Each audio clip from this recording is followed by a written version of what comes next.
Greetings, everyone. Welcome, welcome, welcome. I am so glad you're here. Thanks for tuning in. Tonight, we'll continue our reading of In Miserable Slavery about the notorious overseer turned slave owner, Thomas Thistlewood, who had basically gonorrhea and a sexual appetite that would not quit, as well as a depraved sense of what was right and wrong and how he treated his slaves. Chapter 6: Preparing His Own. Introduction. As we know, Thomas Thistlewood had not come to Jamaica to spend his life as a sugar estate overseer, and now, after 10 years of it, he began to make positive moves towards his own independent proprietorship. He had also abandoned any idea he might have entertained about becoming a sugar planter. His experiences with William Durrell and John Cope led him to the opinion that the social prestige enjoyed by that class could not compensate for the problems of financing and operating a sugar estate and profitably marketing its produce. One suspects, too, that his wide botanical and horticultural interests would not have been satisfied by a predominant concern with sugarcane. Above all, perhaps, was the fact that he lacked large capital and creditworthiness necessary to purchase or establish a sugar estate of viable size and suitable situation. So he may have wanted to do it, but he couldn't afford it. Greetings, Forecast. Thanks so much for tuning in. I'm so glad you're here. There were, as he had observed, profitable though less prestigious alternatives. At the vineyard, he had seen that money could be made by cutting and chipping logwood for export, raising cattle for the local market, and sending slaves out on the road higgling imported small consumer goods. And that's an interesting one because basically those were urban slaves. On Egypt, he had already established a thriving garden of vegetables and flowers, which found ready markets. And he had established connections with storekeepers and taverners of Savannah Lamar, who would be his customers. He had also built up a steady export from his allowances of rum and sugar and import of books, textile, foodstuffs, and other items, business with Mr. Hewitt in London as a chief metropolitan agent. He now began to acquire the slaves and to look for the land he would need to establish his own proprietorship. So he didn't own the slaves, the people that he oversaw on the other plantations. They just had some type of sick loyalty to him. A visit to the site of his Breadnut Island pen, which is now called Rock Dondo, leaves the observer amazed that here, on the dry rock hillocks of poor pasture and wild thorn and rosemary bushes, there once flourished a horticultural showplace. But Thistlewood was wise in his decision to purchase. Lying in a curve of the Carabita River, swamps and morasses provided a suitable habitat for fish and wild fowl. The higher ground of the island pen pasteurized livestock, and in the hollows, which were cooler and covered with alluvial deposits, the most delicate of plants could be nursed into bearing. But there too was the potential danger. In times of more than usually in times of more than usually heavy rainfall, those hollows could become ponds. Such were and are the encouragements and apprehensions of the gardener. All these preparations were undertaken in a period disturbed by continuing threats and outbreaks of slave rebellion. Though none of the magnitude of that of 1760 and the local effects of international conflict. But Thistlewood clearly was confident and optimistic. Following his own successful career as an overseer, he had encouraged the arrival in Jamaica of his nephew John, perhaps to follow in his footsteps, but that was not to be. So he had a nephew that he wanted to teach the business to, but that didn't work out for him. The slave uprisings of 1760 were of greater threat to the whites since they occurred in the middle of the 7 Years' War, which had begun between Britain and France in 1756, with Spain later joining France. During this war, nearly all the French West Indian colonies fell to British attacks. But the most notable conquest was the capture in 1762 of Havana, Cuba, by a large British naval and military force, including ships and men who were whites, free coloreds, and slaves from Jamaica. And that's an interesting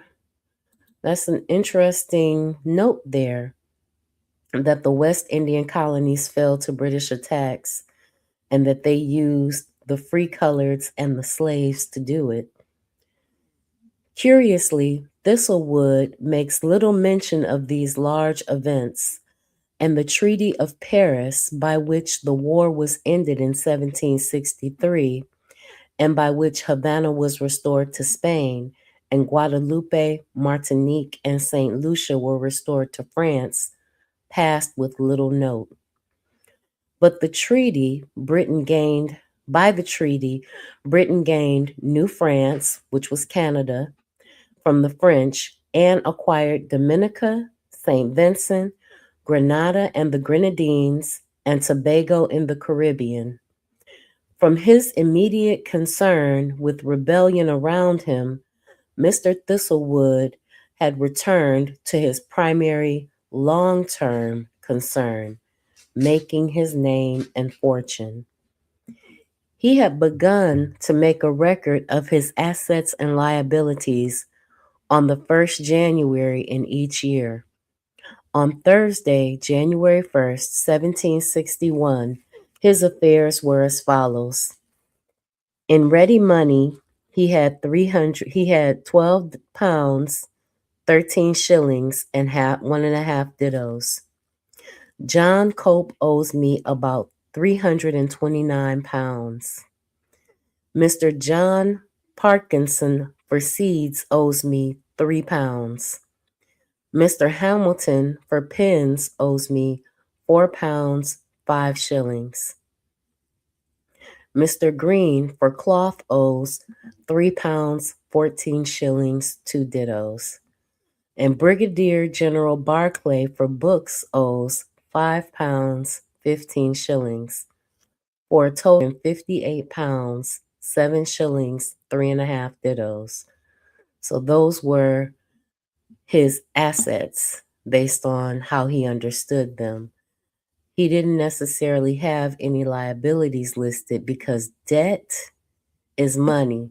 You ever heard the term, as long as I owe you, you'll never be broke? That's the idea about debt. During 1759 and 1760, he consigned 8 puncheons of rum to Mr. Hewitt, and he had received, in part payment, sundry goods valued at 38 pounds, 10 shillings, 6 dittos.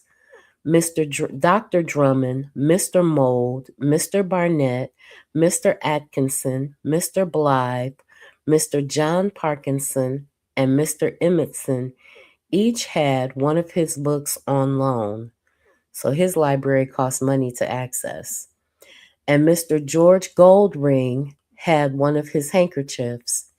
He owned four slaves: Lincoln, Johnny, Abba, and Simon. He also owned a horse, a considerable number of books, and other personal items. Liabilities. He owed Mr. Robert Baker for a pair of pistols, £4 15 shillings. He owed Fibba, his slave wife person, who had lent him money, £10 17 shillings and 6 dittos, and uncertain amounts to Dr. Gorse and Mr. Hewitt. He also had Mr. Emmett's 4 volumes of Tom Jones.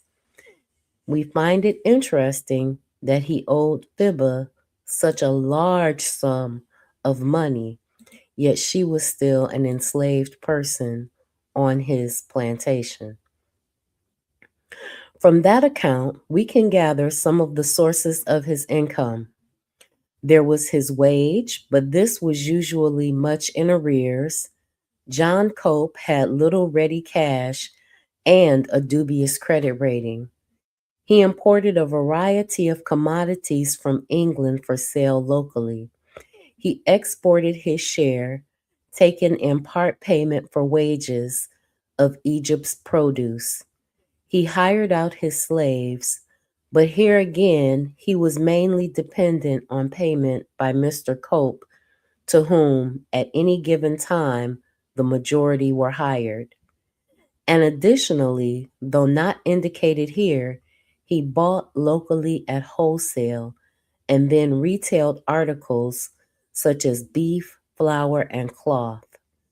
This enterprise he had seen successfully operated in his early days at Vineyard, when Vineyard Fibba and Scipio used to take to the road with clothes and thread for Mr. Vassall's account. The year opened unhappily on Sunday, January the 4th. He documents, gave our Negroes many tickets to do stuff, right? To go out. That morning, I shot a hawk from off the cotton tree. Finished the rice today. I don't know if that means that they had no more rice on the plantation or did they finish picking the rice. That evening, angled in the river, got mudfish and a drummer, and in the evening got some good drummers and small tarpons at the Styx Bridge.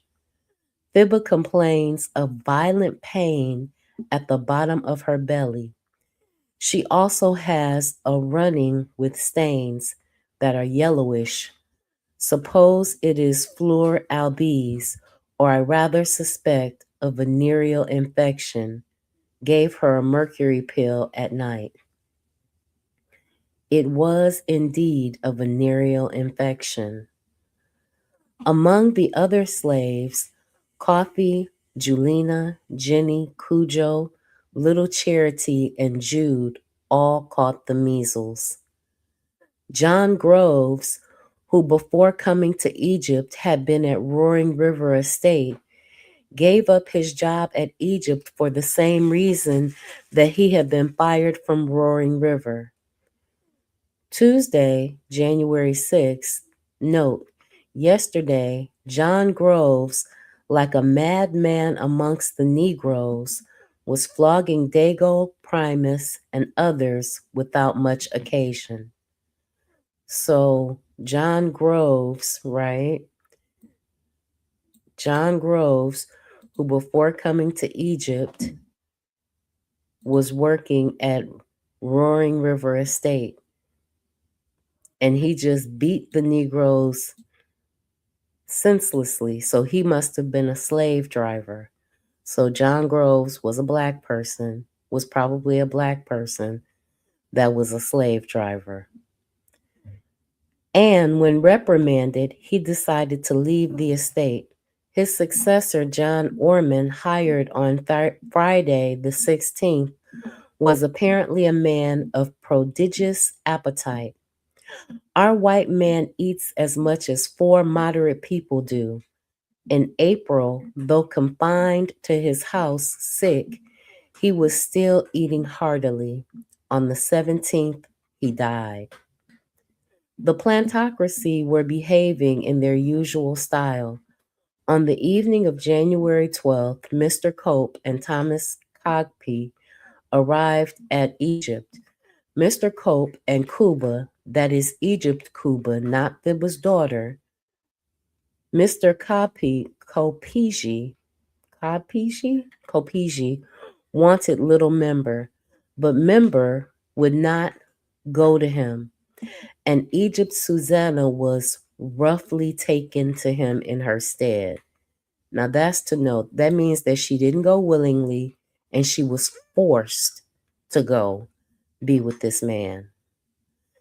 And they still face the aftermath of the previous year's rebellion and the height of local effects of the current war abroad. On January 6th, Thistlewood apparently had thought of elevating himself to the ranks of the militia foot to the from the ranks of the militia foot to the ranks of mounted trooper, but the costs were not inconsiderable. He would have to find a red coat, a jacket and breeches, a laced hat, a pair of boots, a pair of spurs, a horse which he already had but he included in his costs, demi-pick saddle for furniture, bucket, bit, and sword, a PR pistol since he already had pocket pistols, and a carbine for a total of 94 pounds, 6 shillings, and 3 dittos. He went no further with the idea. It is clear that there were apprehensions of further hostilities by bands of those who had escaped during the rebellion, but it is doubtful that Thistlewood was moved by a large desire to ride into combat. Much more likely, he was after the mounted appearance rather than the mounted assault. Greetings, Anthony McPhail. I'm so glad you're here. Thanks for tuning in. It's good to see you. On Wednesday, January 14th, he noted with wry comment, "It is said a law is passed that no overseer shall go off the estate he lives upon on a Sunday under fine. Then he can't go to church." Notably, however, he began once again to record the issuing of tickets to those slaves who wished to go abroad, though he seems to have tried to limit the number given out. Though he seems not to have tried to limit the number given out. January the 24th, he rode into the Savannah and spoke to Mr. Cope, and then to Savannah Lamar to see Mr. Carr's Negroes. There were many buyers, and the prices were very dear. In other words, they were expensive. He bought none. In regard to buying of Negroes, I would choose men, boys, and girls, none exceeding 16 or 18 years old, as full-grown men or women seldom turn out well. And beside, they shave the men so close and gloss them over so much that a person cannot be certain he does not buy old Negroes. Now, men boys are teenagers about 14 years old and over. Have observed those with cut faces, shamboys, I think they call them, do not do vastly well at Egypt, yet as with many as that may only be by chance, have no great objection to them. A shambe, right? Meaning cut up or disfigured in the case of slaves by their country marks or tattooing from the bite of Benin. So he's saying that West Africans don't necessarily do well in Egypt.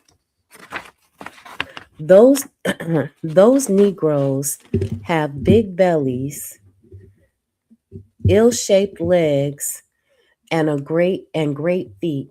They are commonly dull and sluggish and often not good, whereas those who have a good calf to their leg and a small, moderate sized foot are commonly nimble, active Negroes.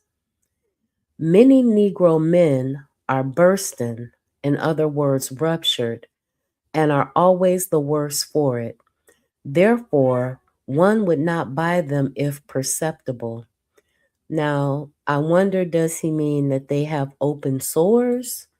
Or is he talking about the fact that they have been burst in a different way, right? Have also observed that many new Negroes who are bought fat and sleek from aboard the ship soon fall away much in a plantation, whereas those which are in a moderate condition hold their flesh better and are commonly hardier. Those whose lips are pale or whites of their eyes yellowish are seldom healthful. So he's talking about jaundice. Jaundice Negroes are seldom healthful, right? In late March, he was visited by Lawer Stancliffe, one Mr. Robinson, and one Dr. Robinson. Very curious people, he later described them more fully. Mr. Robinson, FRS, was a linguist, a personal friend of the governor, and owner of the Polink in Clarendon, presumably a property belonging to the planter historian Edward Long. For Dr. Anthony Robinson, Thistlewood believed lived with Mr. Long as he speaks much of him. Dr. Robinson, he recorded, was paid by the Royal Society of England through the governor £200 a year for collecting curiosities and making remarks and other commentary in this country. He and Thistlewood subsequently had many a discussion, and he instructed Thistlewood, who was a very interested student in drawing birds, plants, and other wildlife. In new interest was, however, the new interest was, however, interrupted in early April by the arrival of a vessel with a freight on board for Thistlewood. It was by no means the first such, but it brought an illustrative variety of cargo. On Monday, April the 6th, called on board the Earl of Effingham, Captain Bellamy, and received my bundle of trees marked TT number 1. The rest of my things could not be come at, gave a receipt for this. Two other vessels, the Westmoreland and the Adventure, were also on the roadstead, and he boarded them for Mr. Cope. And the Westmoreland had brought 2 bundles of hoops. The Adventure was to take 5 tierces of sugar. Tuesday, April the 7th, Dr. Gorse here let him have his trees according to account. Some of them seemed to be alive. On Thursday, April the 9th, received from the Earl of Effingham my cask of garden seeds, box of ketchup, chest of books, and case of arms. He also received letters from his brother and sister. Saturday the 11th, carried 4 puncheons of rum, had Mr. Cope on board the Westmoreland, Captain Hoare. The puncheons contained 444 gallons of at 3 shillings per gallon. after paying the excise duty of 10%. Monday, the 13th, gave out my Scotch check handkerchiefs to Fibba for me to sell for me. They are 28 inches square. And on the same day, he sampled a bottle of his mushroom ketchup, which seems very good. He also noted with satisfaction a rebel Negro killed not far from Glasgow Estate lately. One of those who was at Mr. Thomas Torrance, and the other took by his Negroes after a desperate engagement with two Negroes, and another took to St. Elizabeth and brought to the bay. On Egypt, the slave population remained relatively undisturbed. There were a few instances recorded of runaways or punishments meted out for other alleged misdemeanors in the field or at home. On Sunday, April 19th, 1761, he noted that Driver Johnny and Little Member had made a match. He noted that Driver Johnny, the black driver, and Little Member had made a match, meaning they were a couple. On the 20th, Thistlewood took Little Member on his bed, and perhaps in acknowledgement for her new status, gave Ditto a cob. 4 days later, there came a new turn in an old matter. And I just want to say that Thistlewood was having sex with basically the driver's woman, reasserting his dominance, right? And his control over the very lives of these people.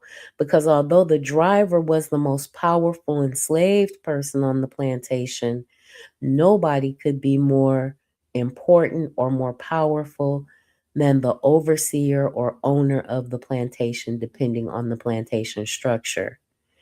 And you got to remember, Thistlewood always had some type of venereal disease that he was complaining about.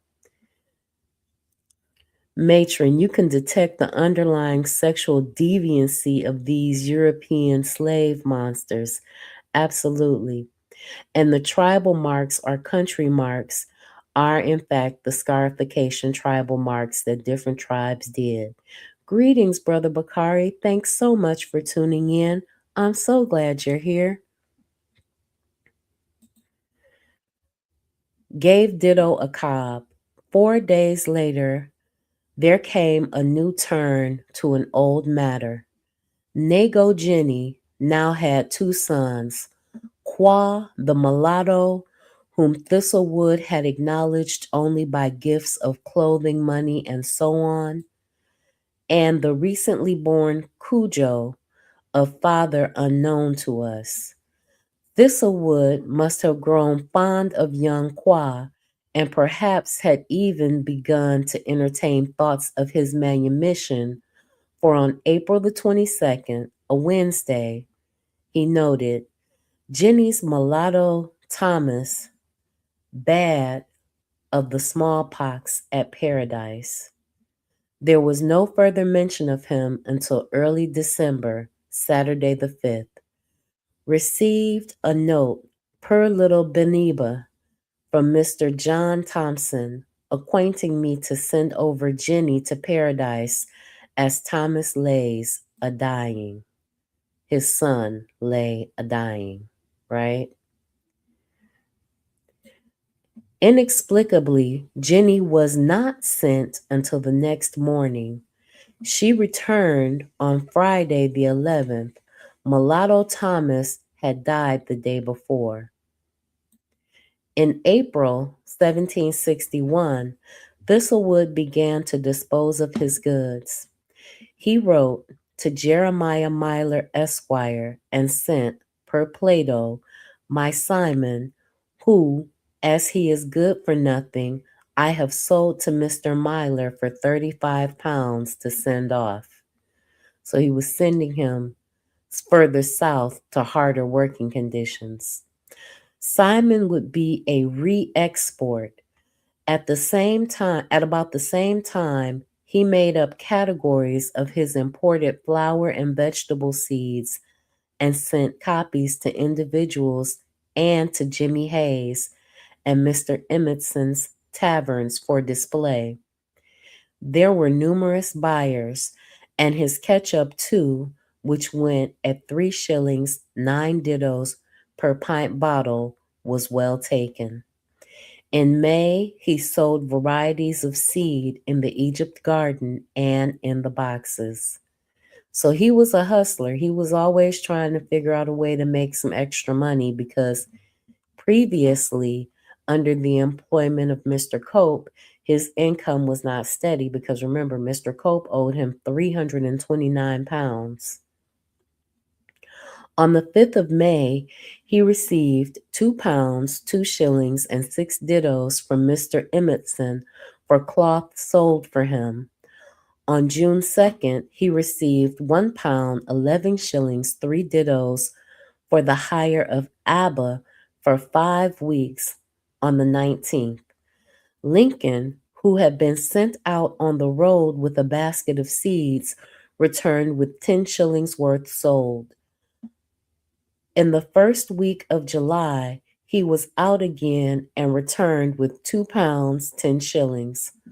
On both occasions, he was accompanied by Jenny, belonging to Miss Sarah Bennet, who was teaching him the arts of higgling or haggling. This has got to be haggling.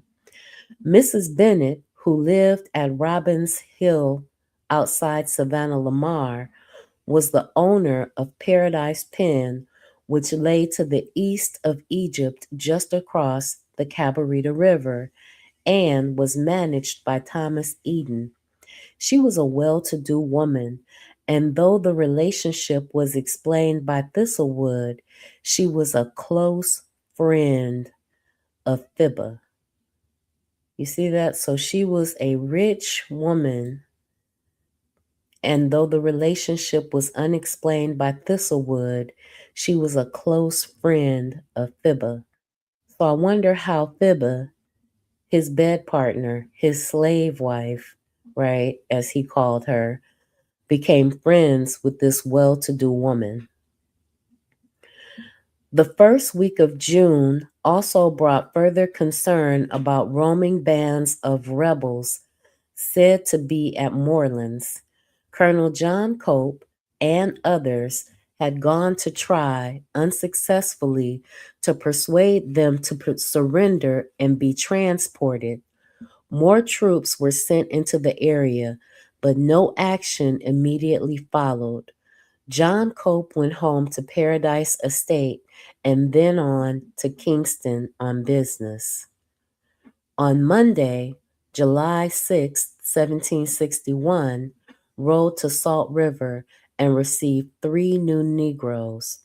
Mr. Cope bought for me in town at £50 per head and 3 suits of clothes at 7 shillings 6 dittos, which is equal to £151, 2 shillings, and 6 dittos.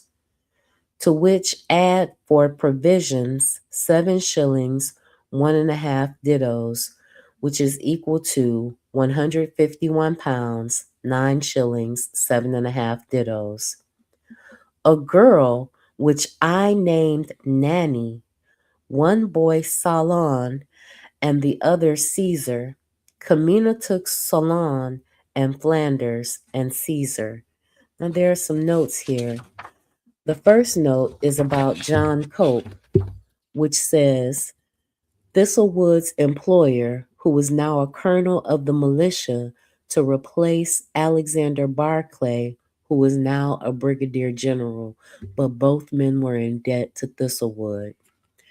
And then in regards to these slaves that Camina took, it says, we have seen similar instances previously recorded of newly acquired slaves being housed with those of longer residence on an estate.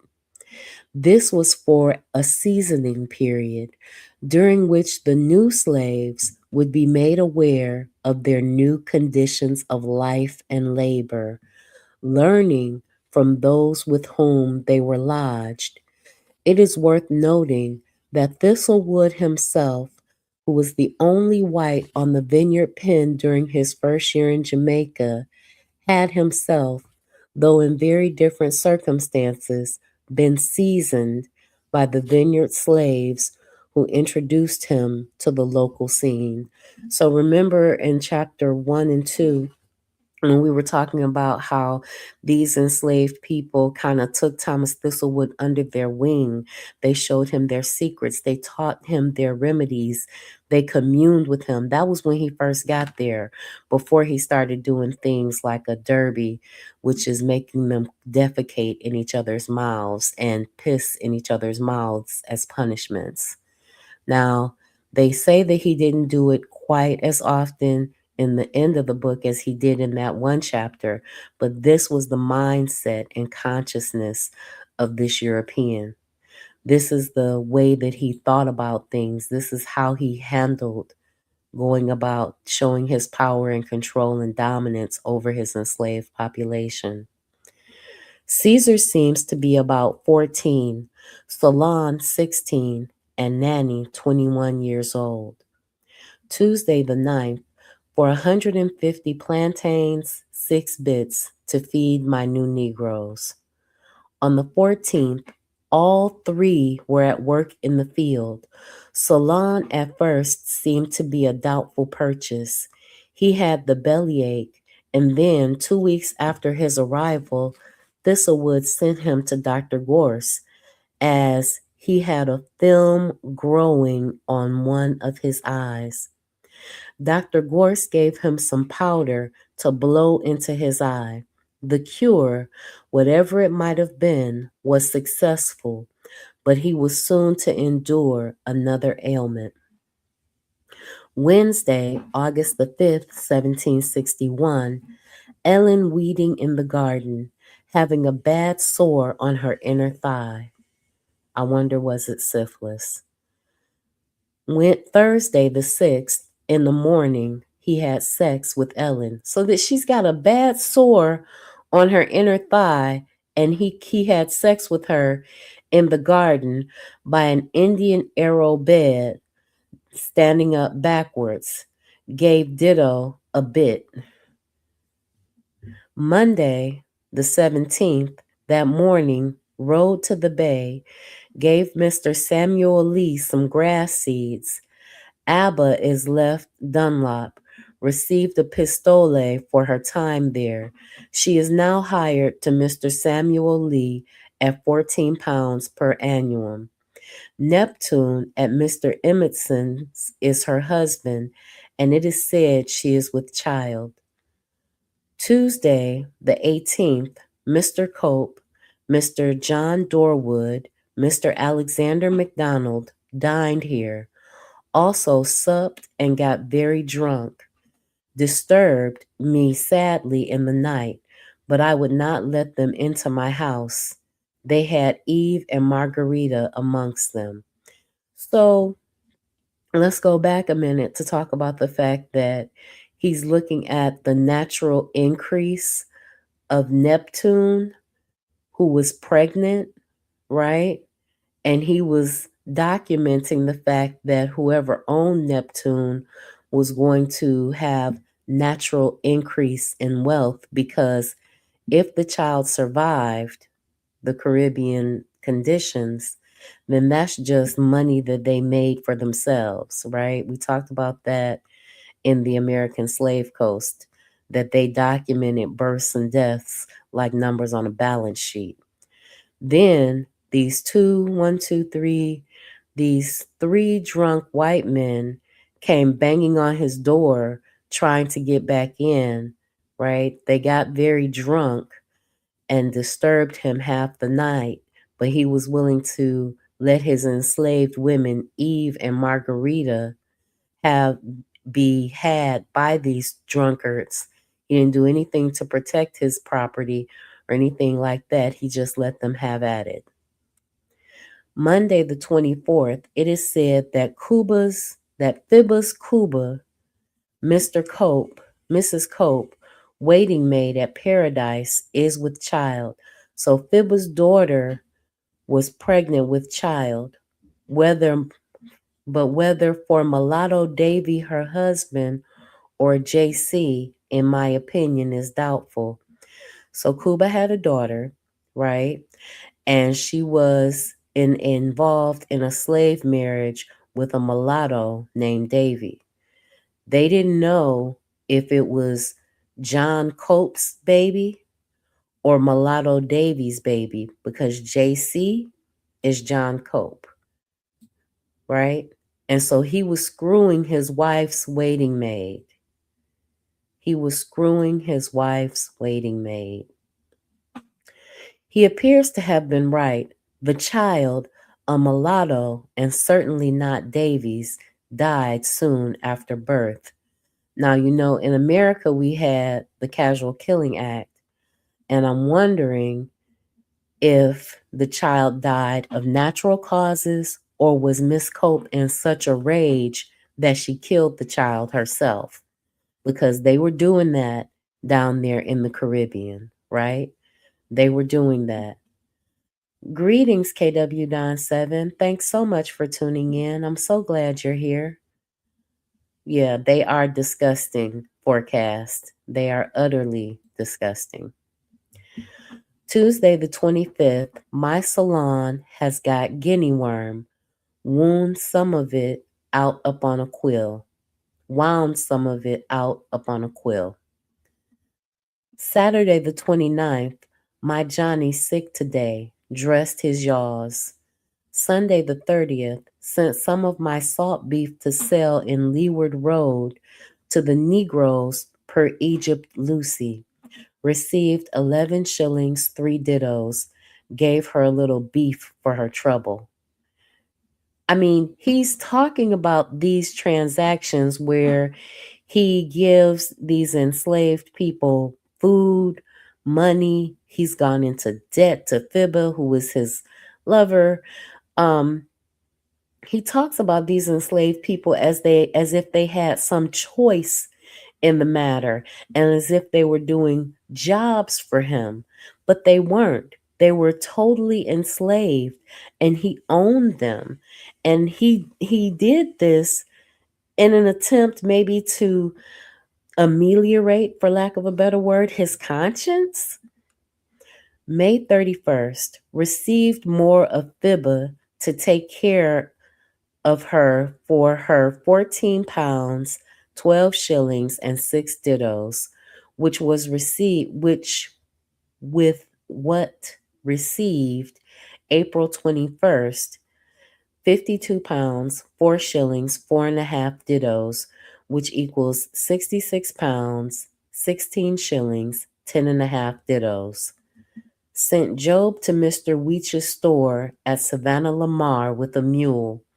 Received 2 rolls of Osnabrück Nos numbers 109 and 139. On Thursday, September the 3rd, that morning, Dr. Gorse is here. Showed him Salon's leg, much swelled with the guinea worm. Although it all seemed to come out this morning, he advised of a poultice or a paste of roast calabash guts to be applied to it. February 4th, served our Negroes cloth, who have not had this year before. Had 25 yards for my Negroes at 1 shilling, 3 dittos per yard. What kind of cloth? It takes Booker T. Washington to talk about the itchy broadcloth and the itchy cloth that they would give the enslaved people for clothes, where he talked about how it was like a jute material, like a straw, and it was rough and harsh against their skin. And at 1 shilling, 3 dittos per yard, per 3 feet, you can imagine that it wasn't very good cloth. During August and September, Thistlewood had received several offers of employment. Mr. Bernard Senior had proposed that he go to Mint Estate. Mr. Emmetson had told him that there was a vacancy at 3 Mile River Estate for which he should apply. Parson Atkins wanted him at George Plain Estate, and there were others. Perhaps for that reason, Mr. Cope arrived at Egypt early in the morning on Saturday, the 3rd of October, and determined Thistlewood's account up to the 30th of September. He owed £246, 18 shillings, 11 and a half dittos. He promised to so arrange matters that Thistlewood would be quit in regard to the militia, and he also promised to free Fibbage John. Nonetheless, Thistlewood went off in the next week to look over George's Plain. Parson Atkins had come to Egypt and offered him 160 per annum to hire his Negroes and to make him joint attorney until 1763, when Atkins would be leaving Jamaica. Then Thistlewood would act for him and would receive £200 per year. Thistlewood did not accept, but seems to have been invited to visit, for on Wednesday, October the 7th, he says, about 8 a.m., set off home, rode through the savannah and 3 Mile Estate to George's Plain Estate, belonging to the Reverend Dr. Robert Atkins, found him at home, was treated very generously, rode around the estate with him, dined with him and Mrs. Atkins, had a duck stewed in claret, which is red wine, a roast turkey and ham and greens, fried ortolans, cheese and bread, oranges, and a very fine shaddock, punch, Madeira wine, and claret. At about 5:30 p.m., set forward for home, where I got by grass throwing time. Moody from the Old Hope comes there as overseer tomorrow. Out of 22 overseers offered their services to him, but 2 English, the rest Scotch. During dinner, they had apparently discussed books or plantership or both. For a few days later, Thistlewood left Mr. Richard Beckford's instructions and Martin's essays on plantership with Mr. Baker at the post office in Savannah Lamar to be delivered to the Reverend Dr. Atkins. So the Reverend Doctor was taking notes, right, on how to be a better plantation owner from Richard Beckford and Martin, who were prolific writers of plantation management at that time. They talk about things like how to better organize, how to better organize your labor, how to get the best use out of the driver, how to get the most use out of the enslaved, how to terrorize the enslaved people. The forecast says they often killed the children out of hatred or spite. And he says, conscious, do they have those? No, they don't have consciences, not on this subject. Back on Egypt, Clara had got the clap and blamed London for the infection. Kamina had caught Kwashiba in the act with the new white employee. Kamina caught Kwashiba in the act with the new white employee. James Rogers, many of the other slaves were down with fever. Fibba was sadly clapped, and so too was Thistlewood, right? So all he was trading these venereal diseases, right, with her and with these other enslaved people. It doesn't say that he has sex with Clara yet, But he probably had had sex with Clara, or someone had sex with Clara that had had sex with him, and they got the clap. We don't know if he was also having sex with the white people that were coming to spend the night, and the white people that were coming and engaging him for the evening. He doesn't document that here, but based on the voraciousness of his sexual appetite and the way in which gentle politenesses were expressed during this time, it's possible that he was also having sexual relations with the people that came to visit him. Unbelievably, his most recent sexual activities have been on Thursday, September the 10th, had sex with Mountain Susanna in the bed on the chest, TT Thomas Thistlewood number 2 near the books and wearing apparel in the house, and then with Fibba on the 13th. His next was to be with Princess on the 11th of November when he noted emission painful and subsequently went into another period of semi retirement. So it's only when having sex became too painful. And we also don't know if he was having sex with these enslaved women in an attempt to increase his stock of people so that he would have more enslaved people under him. Is that why he had this voracious sexual appetite? We don't know. He doesn't talk about it that way, but he does seem to have this affinity for the women once they become pregnant by him.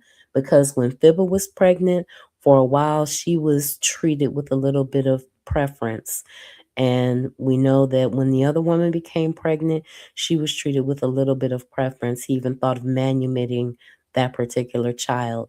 But unfortunately, because these children were born when were conceived and consequently born when these women had venereal diseases, their bodies could not fight off and fend off the disease that they were born with, right? So these children were being born in an environment where they were already exposed to STDs, VDs. It's disgusting. In mid November, James Rogers left Egypt after a reprimand for assaulting the slaves in the field when he was drunk, and John Cope, too, was in a sense reprimanded. Thursday, the 11th, at dinner with Mr. Cope and me, had various discourse and proposing to come and live here. I desired him then to provide himself for that I should not stay with him. So he didn't want to stay with Mr. Cope. Why didn't he want to stay with Mr. Cope?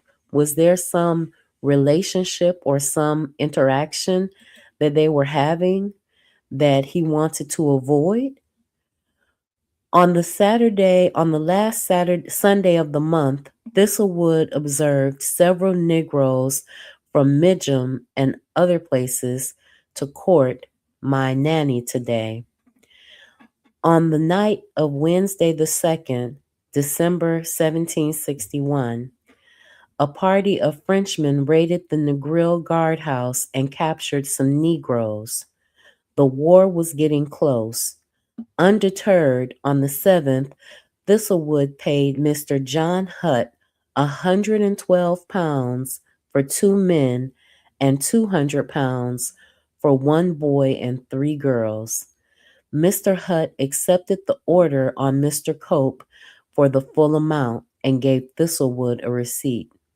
The new Negroes were soon branded with Thistlewood's mark, which was 2 T's encircled by an upside down triangle on the right shoulder, and he described them as follows: Cuba, 4 foot 6 6/10 of an inch tall, about 15 years old. Country name Malia, an Igbo.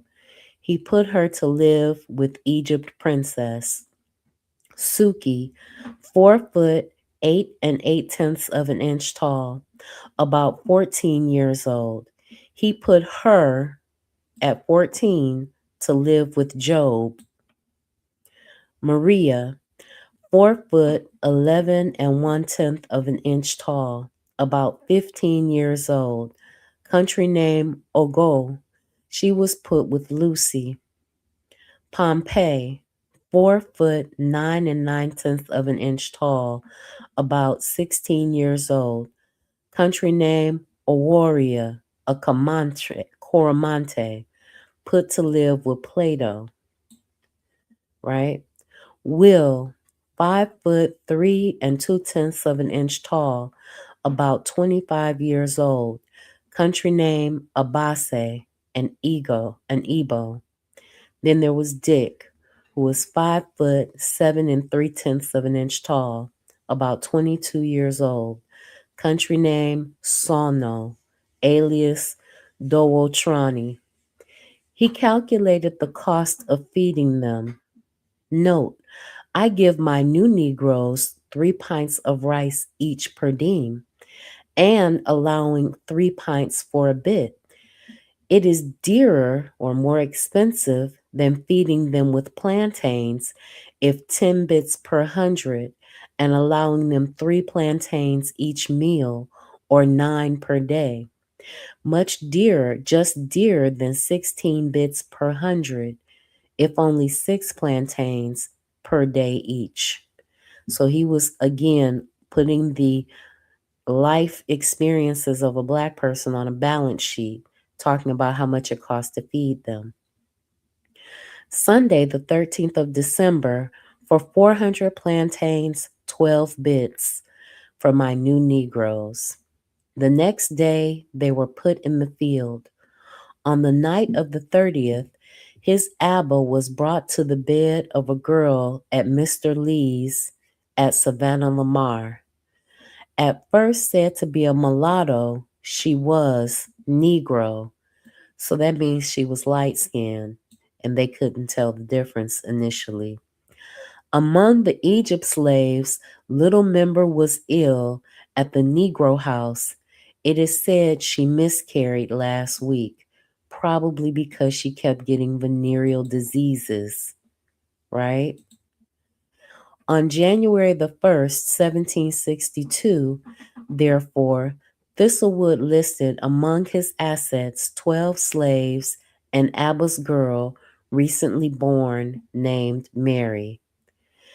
In ready cash, he had 58 pounds, 14 shillings, 4.5 dittos, and he was keeping 66 pounds, 16 shillings, and 10.5 dittos for Fibba. Fibba was balling out of control. How did she make all this money? Was it from her wealthy white friend?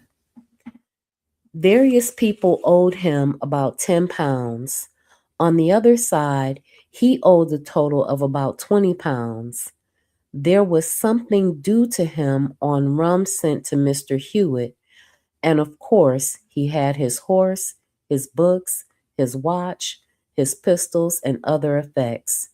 And no doubt he also counted it as credit that Mr. Cope had not moved to Egypt to interfere in the running of the estate.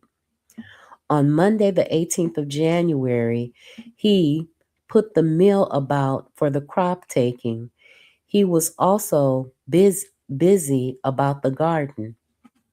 On the 20th, which was a Wednesday, I have now a white narcissus, which is a flower, in full flower in the garden, a pretty large bunch of 12 or 13 flowers in it.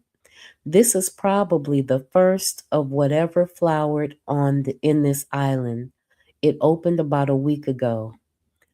A week later, another bunch opened. On the 25th, a Negro man named Witt came to Egypt Boiling House from Mr. Bernard Sr. at Mint Estate.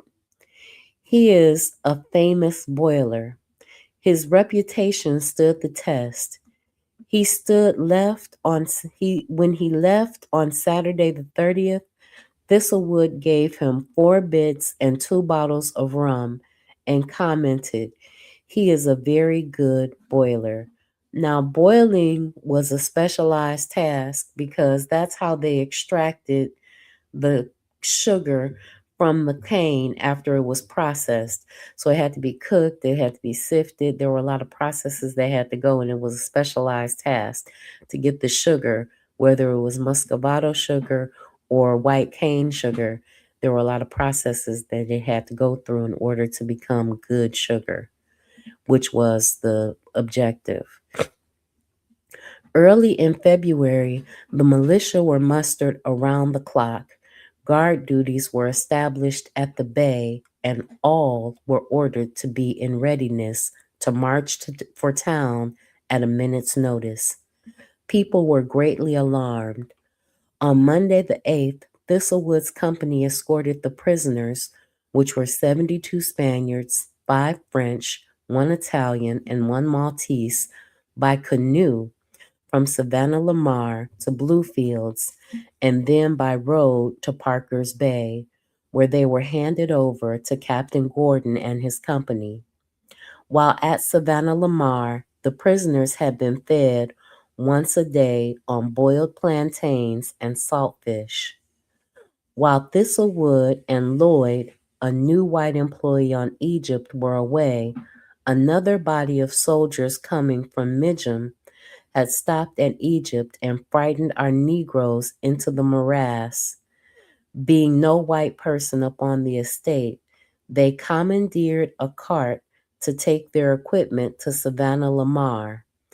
They were to board the warship Centurion at Bluefields and go to Kingston. Through the year, there were to be alarms and the sounds of naval engagements offshore, and in November, another raid on shore. On the 1st of April, 1762, Thistlewood bought yet another slave.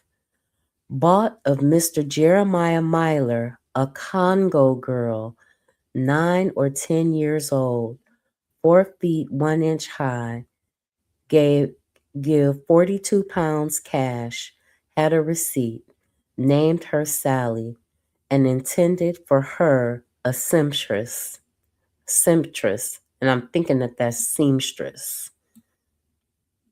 Accordingly, Sally was sent to learn sewing from Mrs. Blake's doll. Thistlewood was to feed her while she worked as Doll's apprentice, and when she had learnt, he was to pay Doll a double loon. In November and December 1762, the enemy raids and the scare intensified. On Tuesday, November 2nd, the French and Spaniards last night, 2 or 3 hours before day, went up to Colonel Barclay's Polink on the other side of Hope, 3 or 4 miles, and about a mile and a quarter within land, and took 15, some say 20, others say 27, Negro men, women, and children clear off, besides some fishermen. There were about 19 in all at the polling, so only 4 escaped. Old Coffee is one of them, who I saw today about noon, been acquaint his master. So a polink is a small holding, a provision ground, a mountain where foodstuffs are grown. So that's what a polink is. The next day, guns were heard at sea to the west, and on the 4th, he documents, the Spaniards gave 33 men, 2 carriage, and 8 swivel guns taken yesterday morning by the Westmoreland Captain Lake and carried into Bluefields. On Sunday the 28th, got up last night and stopped to play at Driver Johnny's house and had Hazat flogged. Much afraid of the Spaniards, walked till almost day. They have robbed Bluefields lately. That afternoon, I rode to Colonel Barclay's, Mr. Antrobus, John Williams, and another gentleman with him. I sat about half an hour and drank some excellent claret.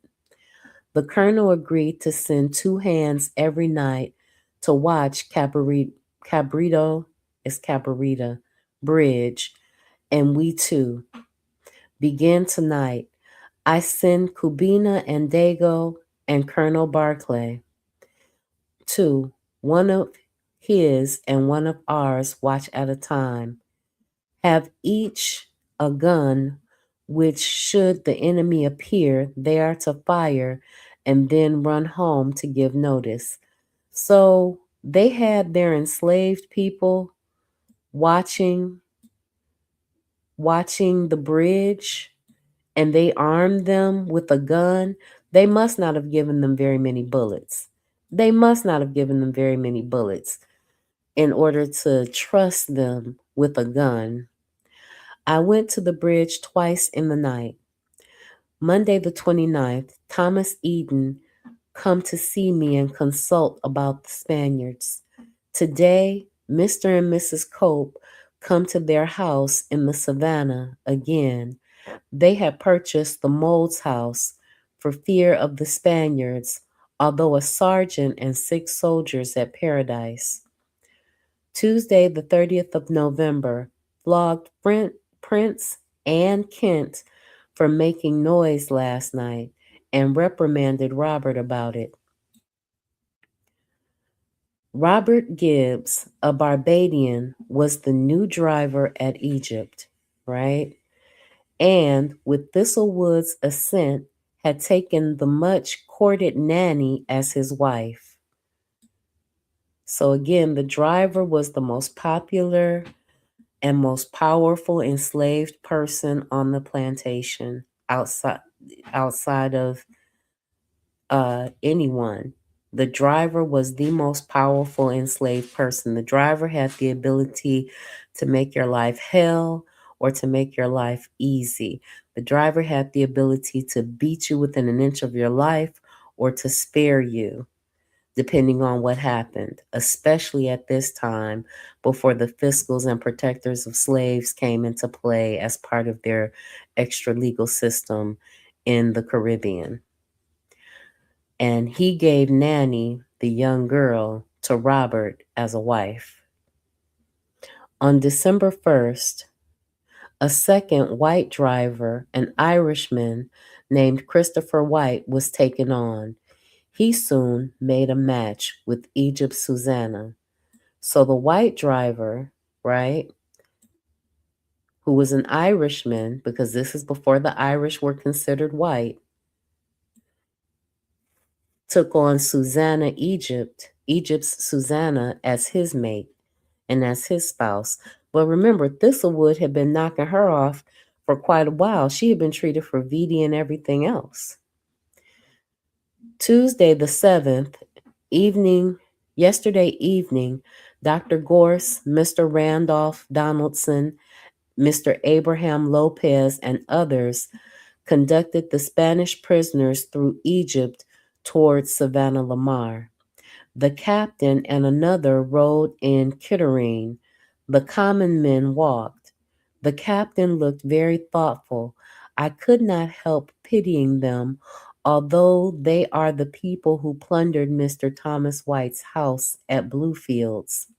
Last Friday night was a week of his plate, furniture, wearing apparel, and other effects, and the girl he kept, and other enslaved people. Even made him help carry his own things down to their canoe. They stripped him naked except for an old dirty check shirt they gave him. She was took by Captain Cuffy's vessel belonging to Mr. Myler off Hanover somewhere. Captain Cuffy was, it seemed, the slave. He might have been a free colored person, captain of a coastal vessel belonging to Mr. Myler, right?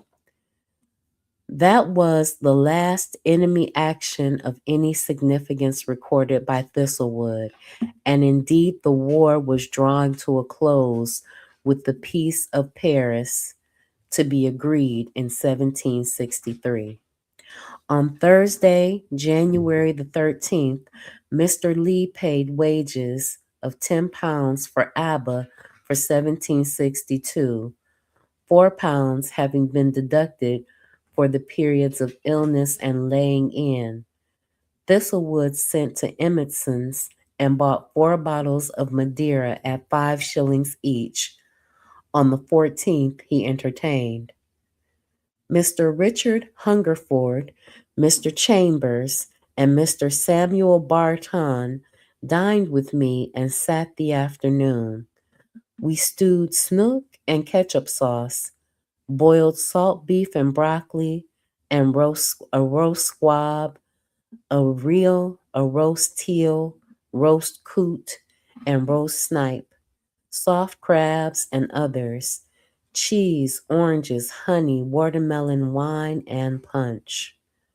That evening, he caught Liddy eating canes and potato cane piece. Perhaps because he was contentedly satiated, he did not dish out Derby's dose. Instead, he came in Illa on the bed in ditto peace. On the 17th, he put the mill about for the crop of 1763. On the 18th, he sent to Mr. Copes a honey watermelon raised from seed in Martinico. On the 24th, he went off to exercise with the entire regiment of militia, horse and foot. In future, they were to meet the first Monday in every month. In late February, there was another set with Mr. Cope. Thistlewood had delivered 2 puncheons of rum to Mr. Anthony Morris, the storekeeper at Hungerford and Archibus Wharf. They had been returned as not proof, and Mr. Cope had written a chiding letter to which Thistlewood had hotly replied.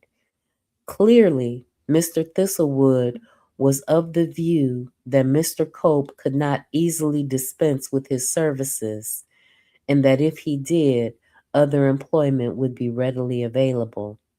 His long regime at Egypt seems to have been most unusual for the times and was in great contrast to the rapidity with which his subordinate white drivers came and went. 6 days after his employment, Patrick May, the latest such arrival, was said to be in his house all day drunk, and toward the end of May, he too was dismissed. On Monday, May the 23rd, 1763, he documents, yesterday evening, Patrick May went to Savannah Lamar and came home sometime in the night in liquor, quarreled with Nanny, whom he kept, and shot at her with a small shot, one of which struck her in the head near the top, and the other her ankle. Both these shots seemed to be lodged. Today I told him to go about his business, and he went. Now, was this Robert's Nanny, whom he had, set up as this prized female enslaved woman that had been kept and primped and prepped and properly set aside? And was he, the white driver, now taking liberty with the black driver's woman? Right. March and April had been marked by illnesses. Thistlewood himself endured another bout of heavy venereal infection. So too did Fibba. Sally at Mrs. Blake had the chicken pox. Abba's Mary caught the smallpox and was blinded by it. And in early April, I am well informed that Mr. Cope has been bad with venereal disease for near a year past and has but lately got well. And in April, after a very long period in which there had been no mention of them, the Maroons were reported back in the field.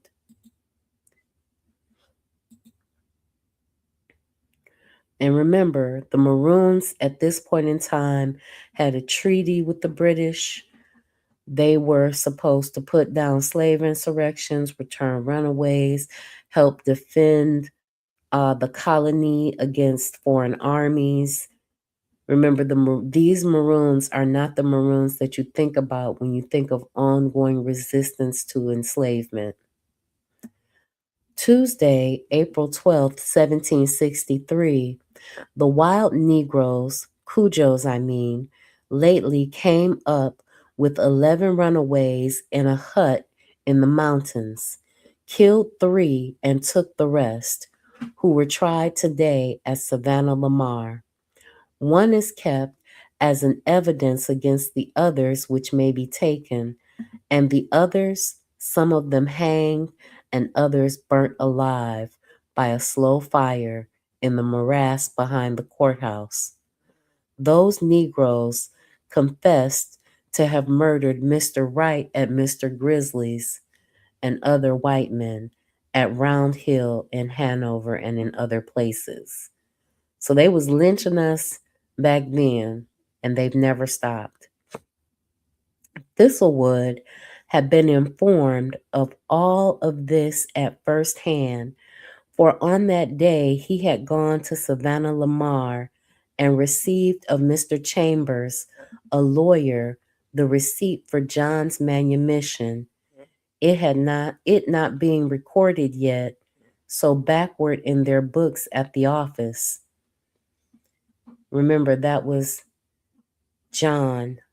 At the end of April, the Earl of Effingham, Captain Jesse Carling, brought him another case of goods, wearing apparel, from which he selected gifts for Fibba and Little John.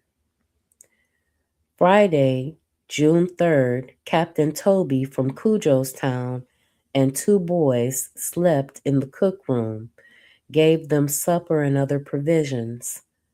Saturday the 18th, Mr. George Mercy called in the afternoon, says he hears amongst the Negroes that Mr. Say's vine is kept by Mrs. Bennett's driver Sam, a Negro, and she went to his house lately to see him.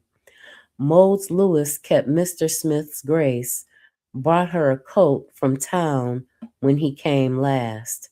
So this was salacious because Mr. Say's vine was the name, is kept by Sam, the Negro driver. So this is talking about their relationships.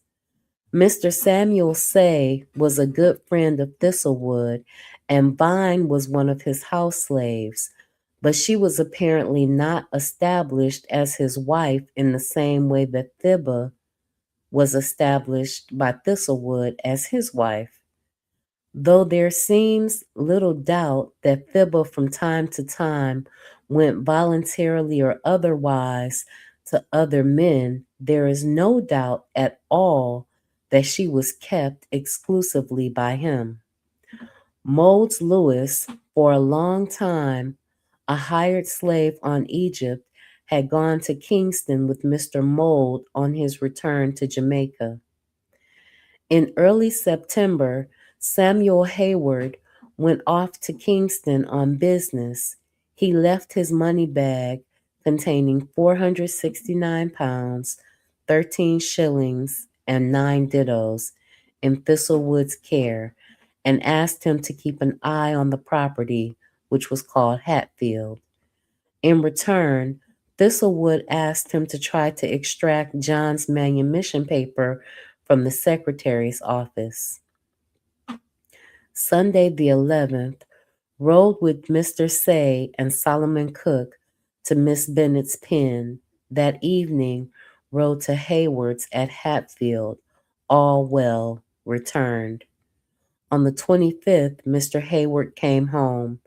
He had not succeeded with John's manumission paper. In October, as his house was now repaired, Mr. Cope was coming to stay at Egypt for a fortnight. And as the great house yellow room in which he slept leaks abundantly, Thistlewood moved back to his own. On the 13th, he set out for Savannah Lamar, where Mr. Moffat's Negroes sold many mandingos and other kinds.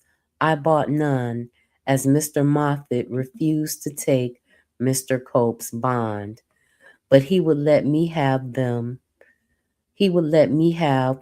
what I would upon my bond. So he could not buy Negroes on the credit of his employer anymore. He had gotten to the point where he had established a better credit profile than his employer. He was not yet ready. On Wednesday, December the 14th, received a note from Mr. Samuel Hayward, per James. The new experiments and observations on electricity made at Philadelphia in America by Benjamin Franklin, Esquire. So as you can see, as you can see, there was constant communication between this colony and the Americas. Thursday, the 15th of December, carried dozens of bottles of ketchup from home to Mr. Robert Baker's store for him to sell it for me. Also, 2 dozen from Mr. John Week's store to Mr. Baker's. Billy Hartnell says he has sold 7 bottles for me, which are up on the books. I gave him the remaining 5 bottles. Mr. Baker has 3 dozen bottles. Bought of Mr. William Antrobus and Company a barrel of flour, which was 237 pounds at 25 shillings, which is equal to 2 pounds, 19 shillings, and 3 dittos. Paid for it. Received from Mr. Fitzgerald's Wharf a case marked TT, Savannah Lamar, which came by the Neptune, Captain Robert K. paid 2 bits wharfage. The case contained 78 yards of brown linen at 15 dittos. It was 33 inches wide, nearly, for 4 pounds, 17 shillings, and 6 dittos. 100 yards of white. This has got Osnabrück, has got to be something else. White Osnabrück at 10 dittos, 28 inches wide, for 4 pounds, 3 shillings, 4 dittos. 100 yards of brown Osnabrück at 7.5 dittos, which was 27 inches wide, for a total of 3 pounds, 11 shillings. 24.5 yards of Russia drab at 12 dittos. It was 28 inches wide, so it came to 1 pound, 4 shillings, and 6 dittos. It also contained 7 fairly new publications, including works on chemistry, optics, natural history, husbandry, physics, and the most important and delightful history of Reynard the fox and the Reynardine, his son, and a half ream of folio paper. He was now acquiring reading material for Mulatto John. In the first week of January, 2 more cases arrived for him. They contained more cloths and a magic lantern, which he wanted to show to his new assistant, Nathaniel Tackle. But Nathaniel was not to be found. He had gone to the Negro houses, right? Nathaniel indeed was a disappointment. On Friday the 2nd, he came in the night, took his gun and his belongings, and went away privately, like a scoundrel. He had received his pay the day before. On the 3rd, Mulatto John was ill with a violent fever, and Dr. Wedderburn was sent for and prescribed some cooling powders. Later, he had a blister put on John's neck. Then, at night, at about 11 o'clock, broke Job's banjo to pieces in the mill house. During the next 3 weeks, he, John, and Thibault were all ill, sometimes violently, and he seems to have lost some of his usual control of affairs. February 12th, 1764, myself and mulatto John, much as before, Fibba somewhat better. Note, I took 15 drops of laudanum tonight, as well as last night. Both the white people in liquor, driver Johnny and others were drunk. The Negroes make a noise at the Negro houses and other places around the plantation. The next day, as the mill was put about to start the crop taking, Neptune, greasing the side roller gudgeons, had his left thumb ground off. He was immediately sent off to the doctor. As for driver Johnny, he was flogged for last night's work, as was Quashie for leaving his post in the yard, and Lincoln for being off the estate. So these enslaved people were just doing what they wanted to do because they saw that he was sick and weak and couldn't do anything about it.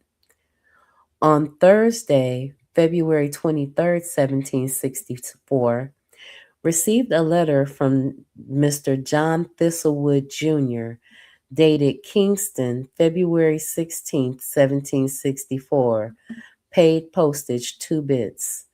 This was his brother's son, and Thistlewood, who was now clearly on the way to acquiring his own property, must have encouraged his arrival to follow him at Egypt, perhaps, and thence by example into independence. John Thistlewood had voyaged in the Earl of Effingham, the vessel called by Morant Bay Kingston, and put in an old harbor to take refuge from a squall before arriving at Savannah Lamar, and he too kept a diary. February 25th, 1764. This day came on shore at Savannah Lamar, and thence I went to Egypt and got there at about 2 p.m., where my uncle kindly received me. But it was in poor state of health, but was in a poor state of health, but everything in the best order. Things seemed odd, but yet very pleasant. And from his uncle's side, Saturday, February 25th, 1764. I had something of the fever last night. John, that is his son, mulatto John, rested badly last night. He is not so well as yesterday. About 2 p.m., my kinsman, John Thistlewood, Jr., came here from Savannah Lamar. He walked. Received by him a letter from my brother dated October 24th, 1763. My kinsman slept in the green room bed. The diaries of John Thistlewood, the nephew, are disappointingly uncommunicative. Not once in all his daily accounts does he mention little mulatto John or Fibba or his uncle's relationship with either, or his uncle's frequent attentions to other slave women. Nor, for that matter, does he say much about his own personal affairs. He relates in detail the daily activities of the crop taking and other estate work. He describes expeditions in search of runaways. He makes bare notices of visitors and visits. He occasionally refers to the sexual activities of Henry McCormick, the new estate bookkeeper, but not once does he openly admit his own. It is indeed from his uncle's diaries that we learn about his deep involvement with one of the women slaves, Little Member, who had her own problems with venereal diseases because Thistlewood had been knocking her off too. In late 1764 or early 1765, John Thistlewood, the nephew, began a liaison with her which was strongly resented by her husband, who was slave driver Johnny. Thomas Thistlewood also raised objections, seemingly unwilling to allow Johnny to be deprived of his woman. Several times he warned his nephew to keep away, and on each such occasion he severely punished Little Member. So she had no control over her own body, and this white man setting himself upon her, trying to take her, and she was punished for allowing his nephew to ravish himself in her. But if she had denied this white man, she still would have been punished. On the morning of Saturday, the 30th of March, 1765, nephew John took the dory and went on the river. His uncle recorded subsequent events. That evening, rode to Savannah Lamar. Being in Mr. Emmetson's tavern with Mr. Hayward, drinking some punch, Neptune rode down on Fibba's mare. This was something after 11 o'clock, and told me my kinsman went upon the river a shooting and has not returned, but the canoe found overset.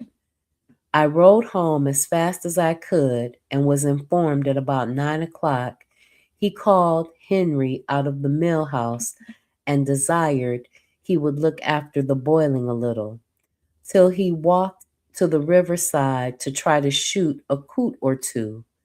And although Henry and Thibba persuaded him to take somebody with him, yet he would not, but got into Cyrus's little dory, probably belonging to Mr. John Barry, and paddled himself into the river, where he shot once or twice, was met by Kinsdale, an old sharper, of whom he inquired if they saw any coots.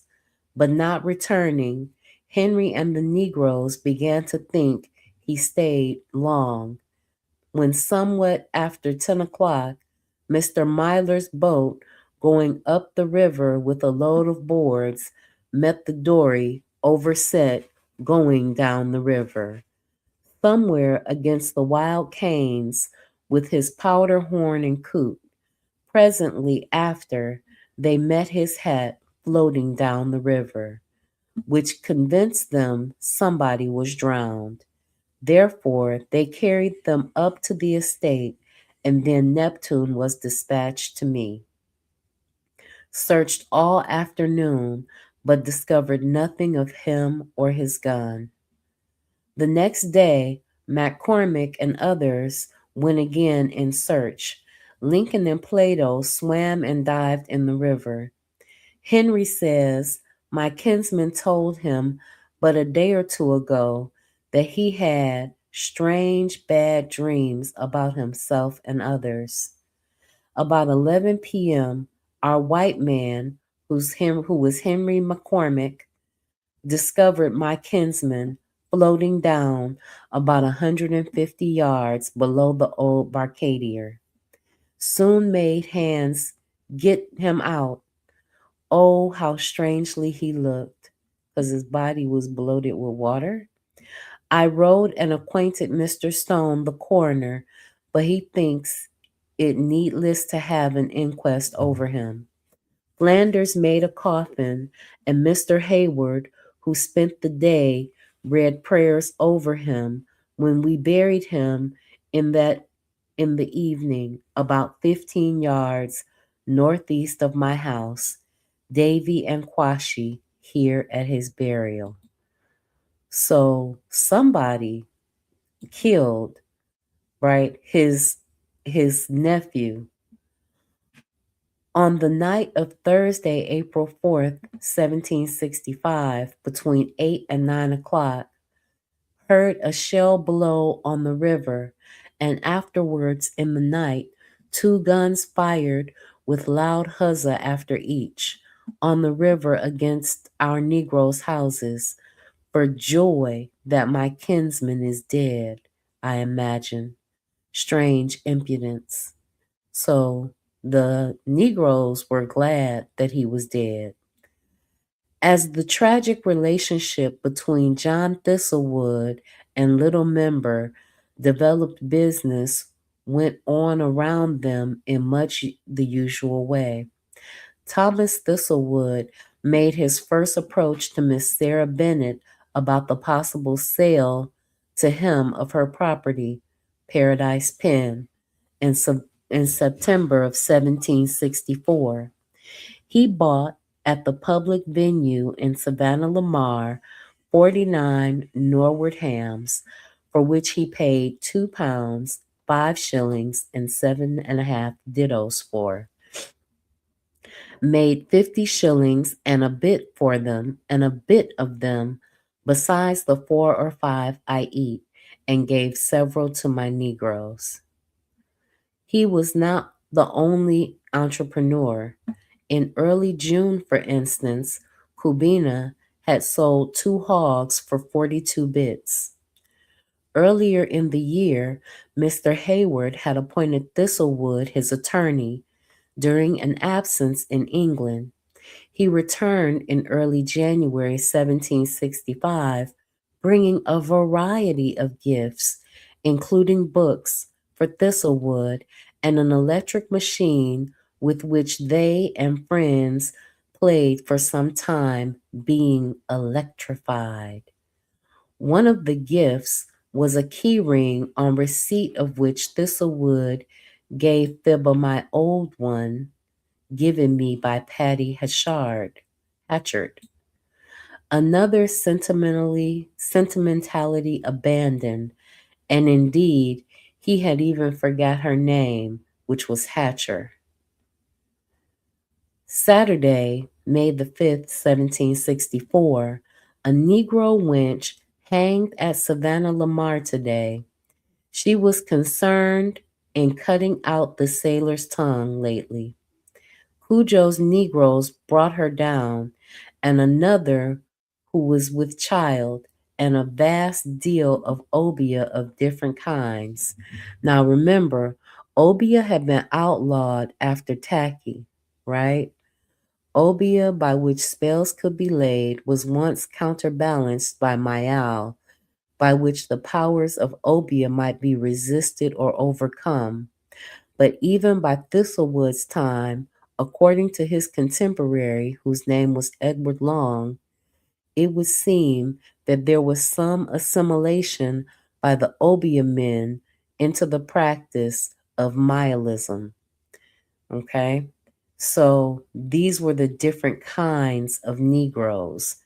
But you remember, Obia itself was outlawed after Tacky, and Obia practitioners were either killed or sent further south to harsher plantations and other conditions, so that they would not have the opportunity to come together again to try to overthrow the plantocracy that was happening on the Jamaican islands at that time.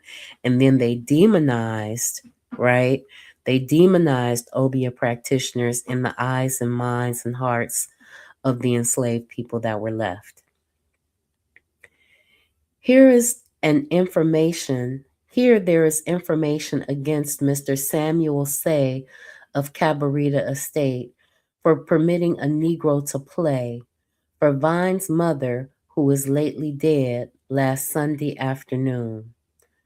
Little mulatto John had been put on board with Miss Bennet in order to attend Mr. Hughes' school in Savannah.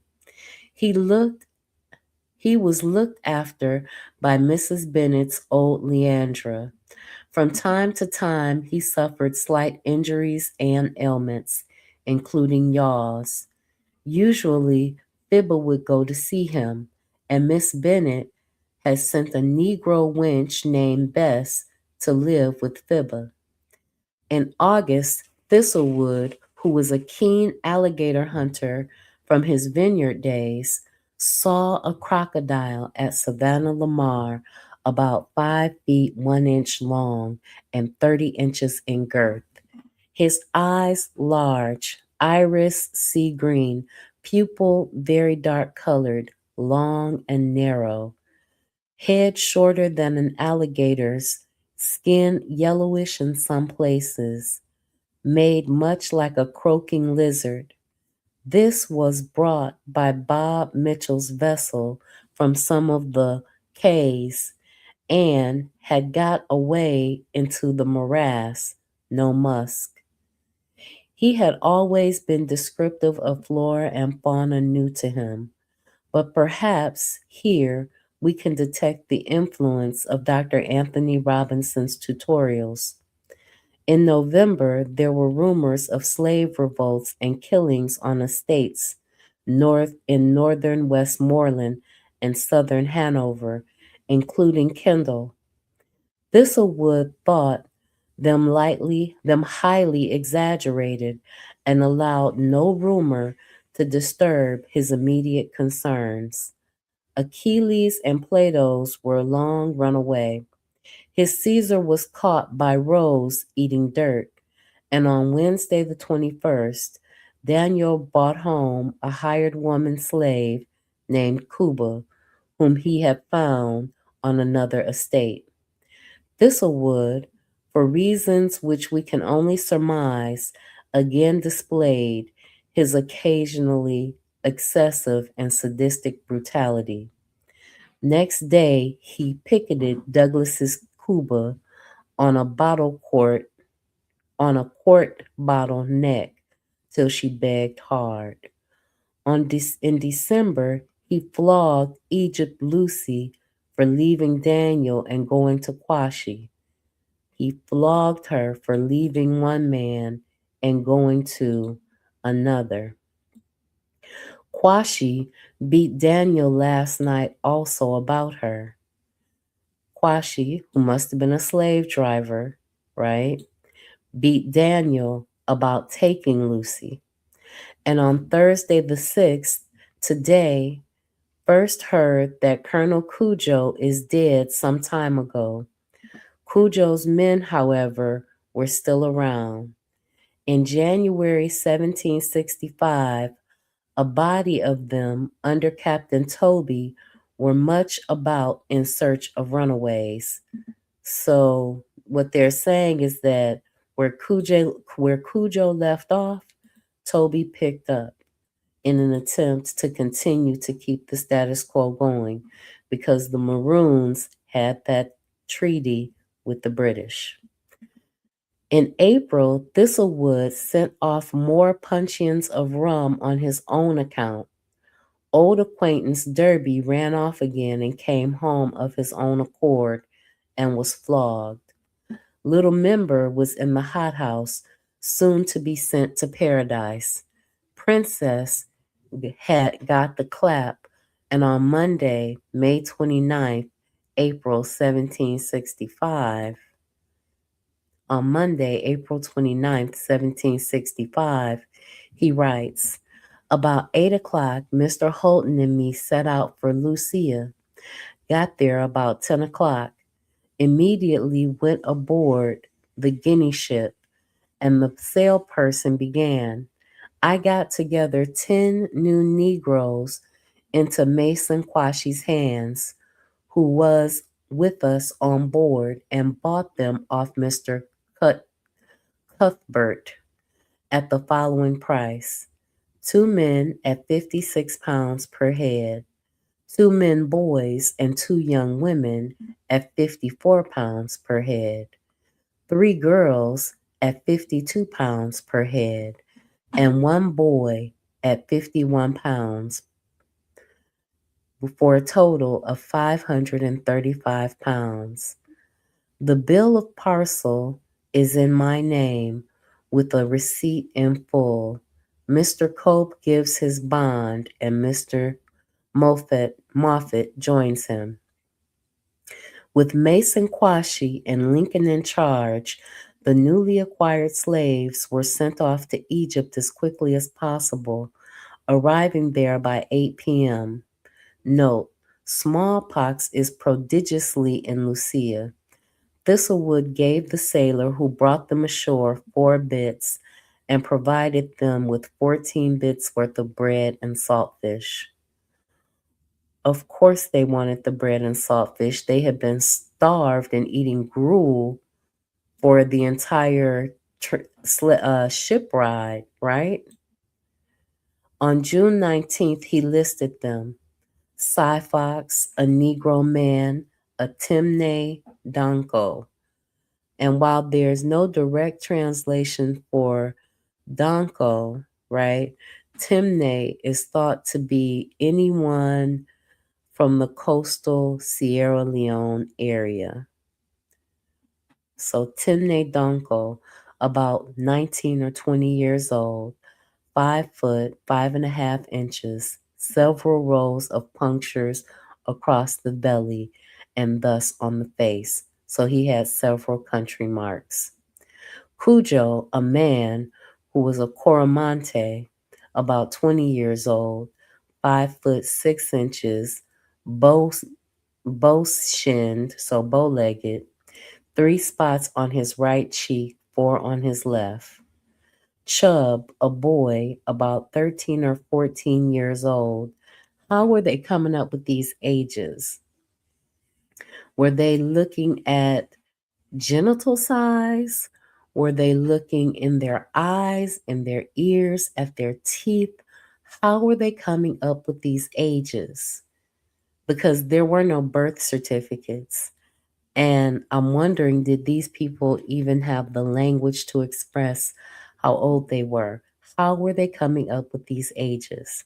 But anyway, Chub, a boy about 13 or 14 years old, 4 foot 10 and 3/10 of an inch tall, 3 perpendicular scars down each cheek. Bristol, a boy, 5 foot 1 inch tall, Soko country, about 17 years, several perpendicular, small, and one diagonal scar on each cheek. Jimmy, a boy, about 10 or 11 years old, who was 4 foot 5 and 6/10 of an inch tall, who was Coromantee or Shanti.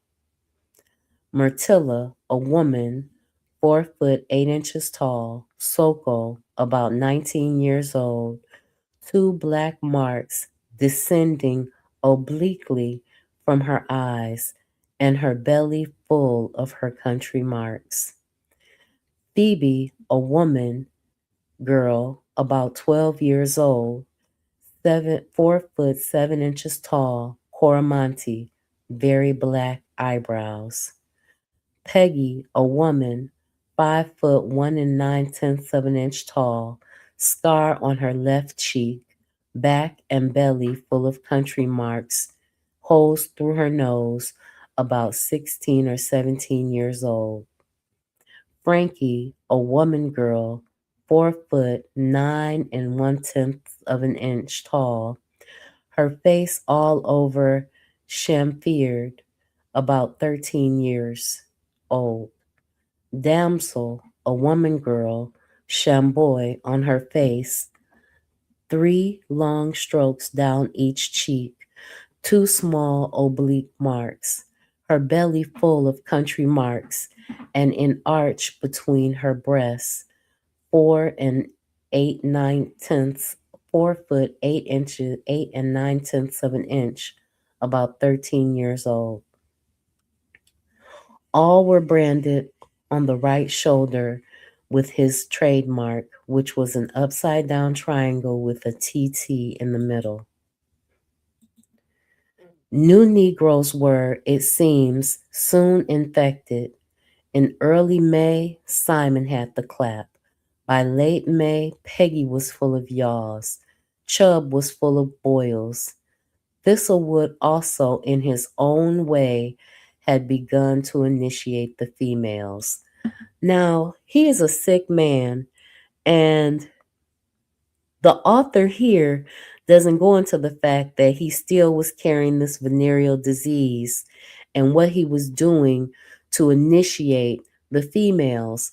But these females were, let's go back again, these females were 19, 12, 16 or 17, and 13 years old. He was having sex with them and giving them venereal diseases because why would the author put it here that the new Negroes were, it seems, soon infected? That's sick. In May, he began to go in search of landed property. He visited Miss Bennet again, and on the 11th, he rode to Savannah Lamar and attended at Mrs. Frazier's to see the late William Cunningham, Esquire. His land sold to the best bidder by Gibson, Mr. Stone, and Company. He does not say whether he made an offer, but on Sunday, the 26th, he went back to Mrs. Bennet. She wanted £1,000 for Paradise Pen. 2 days later, he went to discuss the matter with Mr. Say. On the 30th, they both rode over the pen and found it extreme rocky.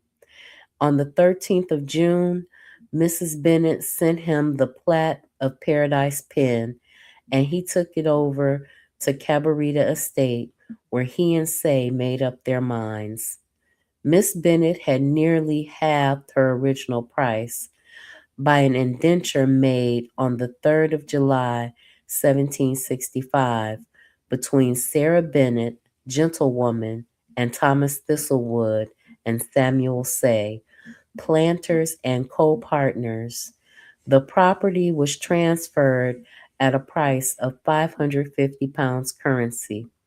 William Antrobus officiated, and Charles Cook and George Lowther were the witnesses. Paradise Pen had once been the property of William Cunningham, from whom Sarah Bennet had, in unstated way, received it.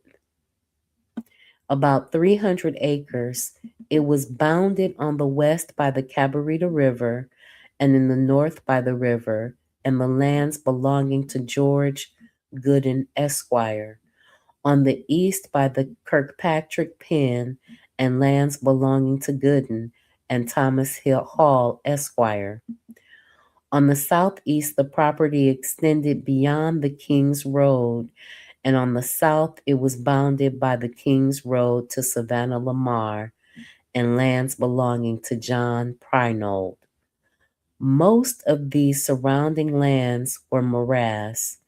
Even before the sale, Thistlewood had moved to take over the property. Monday, June 24th, that evening, went to Paradise Pen and put Lincoln to watch the house, provisions, and other supplies. Gave Lincoln a ticket for him to carry a machete. A Negro man of Mrs. Bennet's was there, named Tim.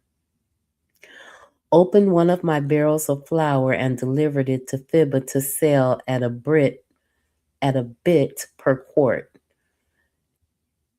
It is number 116, 240 pounds net, cost about 67 bits, or a very little more. Made of it 69 bits, and served my Negroes 73 quarts out of it, I believe. In the afternoon, he and Fibber went over to the pen. In July, Solon, who had the yaws, was sent to stay with Lincoln at the pen. At Egypt, Thistlewood's Frankie had the clap, the 13-year-old. There were rumors of a slave revolt in Hanover, and on the 16th of that month, about 40 of Long Pond Negroes going home this morning, having been at the Savannah and Cornwall with complaints of the overseer flogging them too much. On the 21st, Fibber went to see Miss Bennet. And on the same Sunday, the latest Egypt white driver, John Hartnell, also went out, but he overindulged. On Monday, the 22nd, last night, John Hartnell returned around 1, having overeat himself in the savannah. He shit in the great house. During the summer months of 1765, the weather was dry at Egypt and obviously the food crops failed.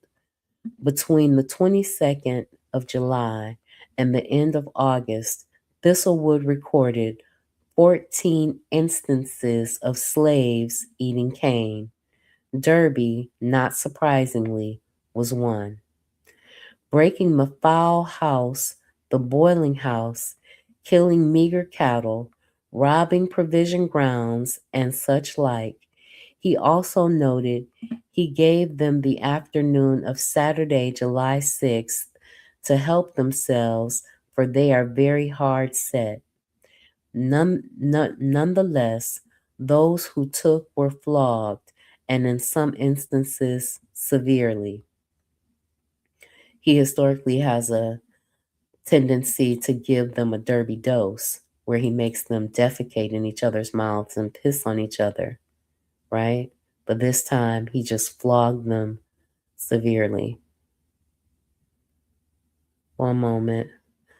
On the 24th, Miss Bennett's Bess, who had previously been sent to spend time with Fibba, was now sent back permanently. This evening, Miss Bennett sent a Negro wench named Bess, whom she has given to Fibba for life. So, Fibba, this is an example of an enslaved person, right, being given to another enslaved person for life. And then to John after her.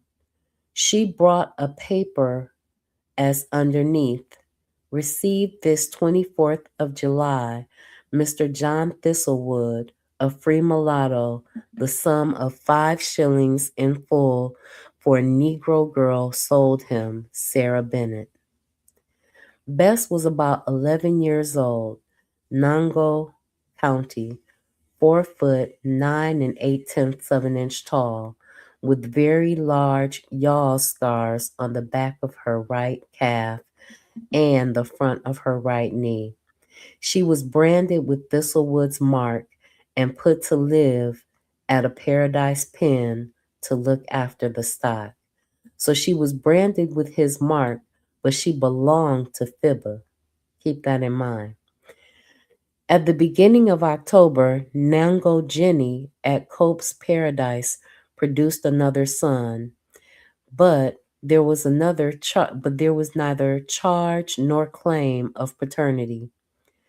Thistlewood was chiefly engaged in investigating his own property.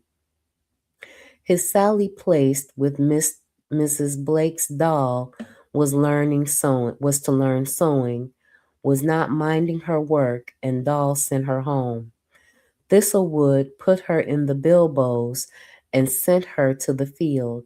By the end of November 1765, John Hartnell, the white overseer, had the clap, and John Cope, in the marshal's custody, has set out for Kingston with nearly 2,000 raised somehow to pay some of his debts and stay out of prison.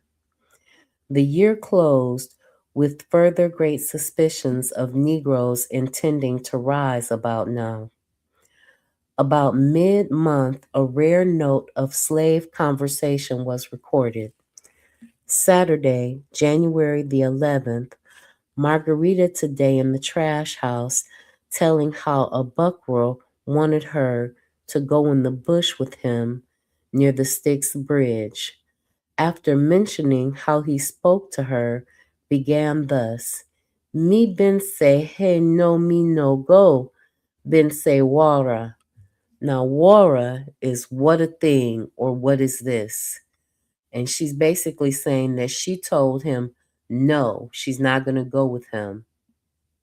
Why would she do a thing like that? On the 22nd, he received more boxes of goods from England, including books and a 60-pound Cheshire cheese from a Mr. Ellis by whom he had been appointed to collect monies due in Jamaica. Wednesday, February 26th, he reprimanded Mr. Hartnell and Harry for always getting together when I am out of the way and neglecting minding the Negroes. The next morning, Harry McCormick went off affronted to complain to Mr. Cope. He apparently received no great satisfaction.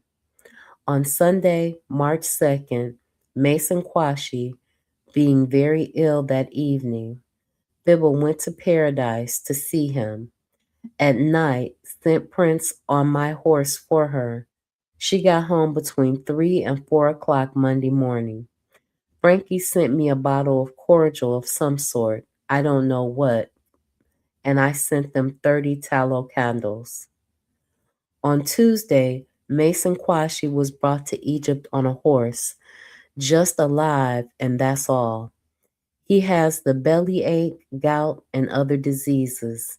And on Sunday, House Frankie and Phoebus Cuba came to see him. On Thursday the 13th, he was sent to Mr. Bosley's at Amity Hall. No further explanation was given. But by early April, he was back at Paradise Estate. 2 months later, Tuesday, June 3rd, about 3 p.m., Egypt Lucy, Fibba, and my Pompey went to Paradise to see Mason Quashie, who is very low and weak and is going off to the northward very soon. I sent him a blue duffel surtout coat, warm and fit for him when he comes into a cold climate. At 8 p.m., sent Neptune with my horse to Paradise for Fibba to come home, but she stayed with Mason Quashie for a few hours more and did not get home till 5 o'clock in the morning. Sometime later in the year, Mason Quashie did go to North America. The circumstances of his departure were not noted, but on Thursday, January the 1st, Thistlewood observed, here Mason Quashie got to North America alive. At the end of the 1766 crop, Thistlewood noted the Egypt production since May 1754 that Mr. Cope has had it. The figures reflect the comparative unsuitability of Egypt in terms of soil and climate for sugar production. The heavy dependence on hired slave labor, which was not always dependable in either attendance nor performance, and the unreliable condition of the Egypt mill, there was hardly a year in which production was not stopped. So, what he's saying is that they continued year after year after year, except for 1756, to try to raise sugarcane and other crops. The most profitable year for sugar was 1758, where they raised and cultivated 194,837 pounds of sugar. The most profitable year for rum, on the other hand, was 1762, where they raised 5,700 gallons. And the most profitable year for molasses was 1758, where they raised 7,000 gallons of molasses. But they were not able to, there was hardly a year in which production was not stopped. More than once, and the millwrights called in to carry out repairs. So the machinery kept breaking down, and they continued to call in people, and that was expensive as well. It is clear that neither Mr. Cope nor indeed Mr. Durrell before him had the large financial resources to enable the proper equipment and maintenance of 3 sugar producing properties, none of which was ideally situated on good cane land. On Monday, the 12th, that morning, Mr. and Mrs. Cope come here, settled with Mr. Cope till the 31st March last. After this day, I take my Negroes away and prepare to leave the place myself as soon as convenient. But it would be more than a year later that he moved. At the end of May, Nanny and Chub were put to live in one of the Negro houses up on the hill. At Paradise Pen to watch boards and shingles purchased and stored there. On the 30th, Lincoln, Johnny, Dick, Will, Caesar, Cujo, Pompey, Maria, Cuba, Suki, Myrtilla, Frankie, and Damsel were sent up to clear the bushes around the house on the hill. Nanny and Chub were already at the pen. They were in the great house. Jimmy and Bess were about the house at Egypt. Salon, Syphox, Phoebe, and Peggy all had the yaws. Sally was at Mrs. Emmetson's. She had been taken out of the field at Egypt. Abba and her 2 children were at Mr. Samuel Lee's. And so the next weeks were spent by Thistlewood slaves who still lived on Egypt but went daily to the pen, clearing up bushes around the slave houses and clearing the path from the house to the King's Road. Lincoln was driver, and Thistlewood paid daily visits of inspection. At Egypt, Phoebus Cuba, who had to leave to hire herself out at 12 bits per week, had been employed by Thistlewood to sew for him. She arrived with her husband, Nagua, a free man, who came with her and was given leave to shoot in the Egypt morass.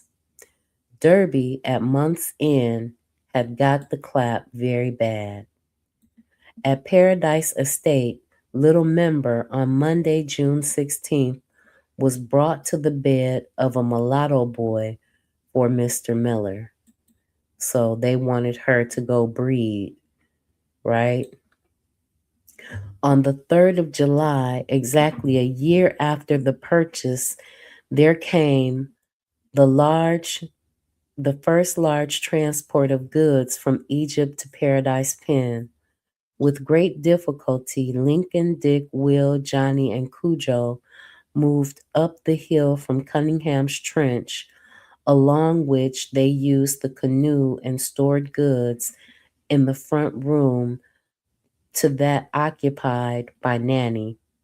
But Nanny was in an advanced state of pregnancy, so she was sent to Paradise to lie in, as Mrs. Cope is so good as to promise to take care of any I send, and she was replaced at the pen by Maria and Peggy, who still had yaws.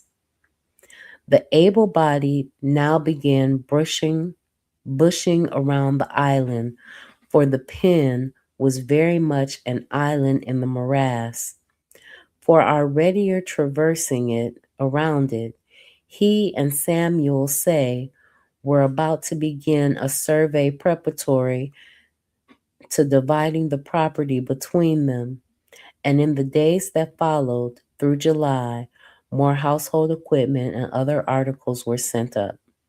Thistlewood began planting at the pen aloes, Indian kale, Gersony lilies to begin with, and logwood was cut and chipped and stored for sale. On July 15th, he paid Mr. Abraham Lopez with rum 115 pounds 8 shillings of his debt. He had borrowed 275 pounds at 6% from Mr. Lopez in order to purchase his land. This forenoon, one of Cujo's Negro men, named Apia, very saucy, because I would not give him a bottle of rum. On Monday, the 21st, flogged Ambo and Johnny for permitting singing. So they beat them for permitting singing at the Negro House last Saturday night. Also reprimanded Henry McCormick for frequenting the Negro houses in the night.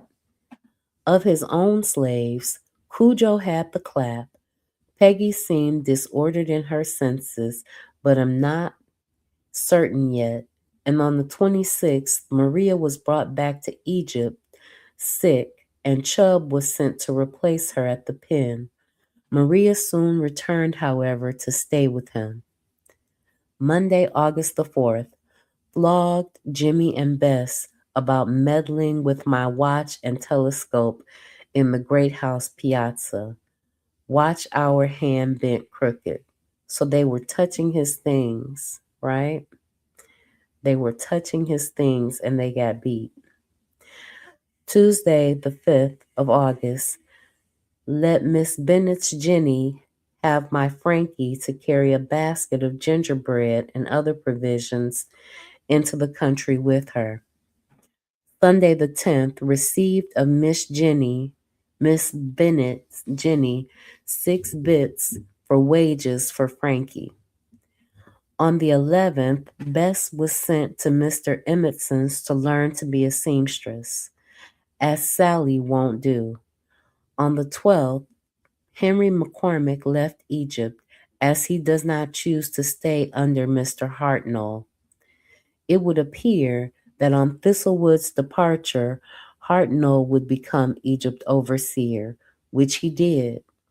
It might have been simply that McCormick, whose age we do not know, did not wish to continue subordinate to Mr. John Hartnell, who, as Thistlewood recorded, was now only 19 years old. On Saturday, August the 16th, Thistlewood notes, this evening, in the height of the bad weather, Nanny has delivered a daughter at Paradise Estate. On Tuesday the 19th, his girls were weeding Thibba's garden at Egypt. His men were thatching her house. Chubb had got the clap, and Thistlewood and Say completed their survey of Paradise Pen on the following day. Now remember, Chubb was one of the youngest of the men boys. So who was he having sex with to get the clap? Mr. Say and me tossed up who should choose his part of the pen, according to a division we had made. I lost notwithstanding which, Mr. Say gave me my choice, and I picked up on the North Division, which is to allow another £50 for his part of the house. Advantages and disadvantages attend each part. Now that he had acquired it, Thistlewood set about the extensive repairs to his house. With hired carpenters, the work began in early September on the cook room and buttery. On Monday the 29th, he again noted the disposition of his own. Maria had been sent to Paradise, pregnant and near her time.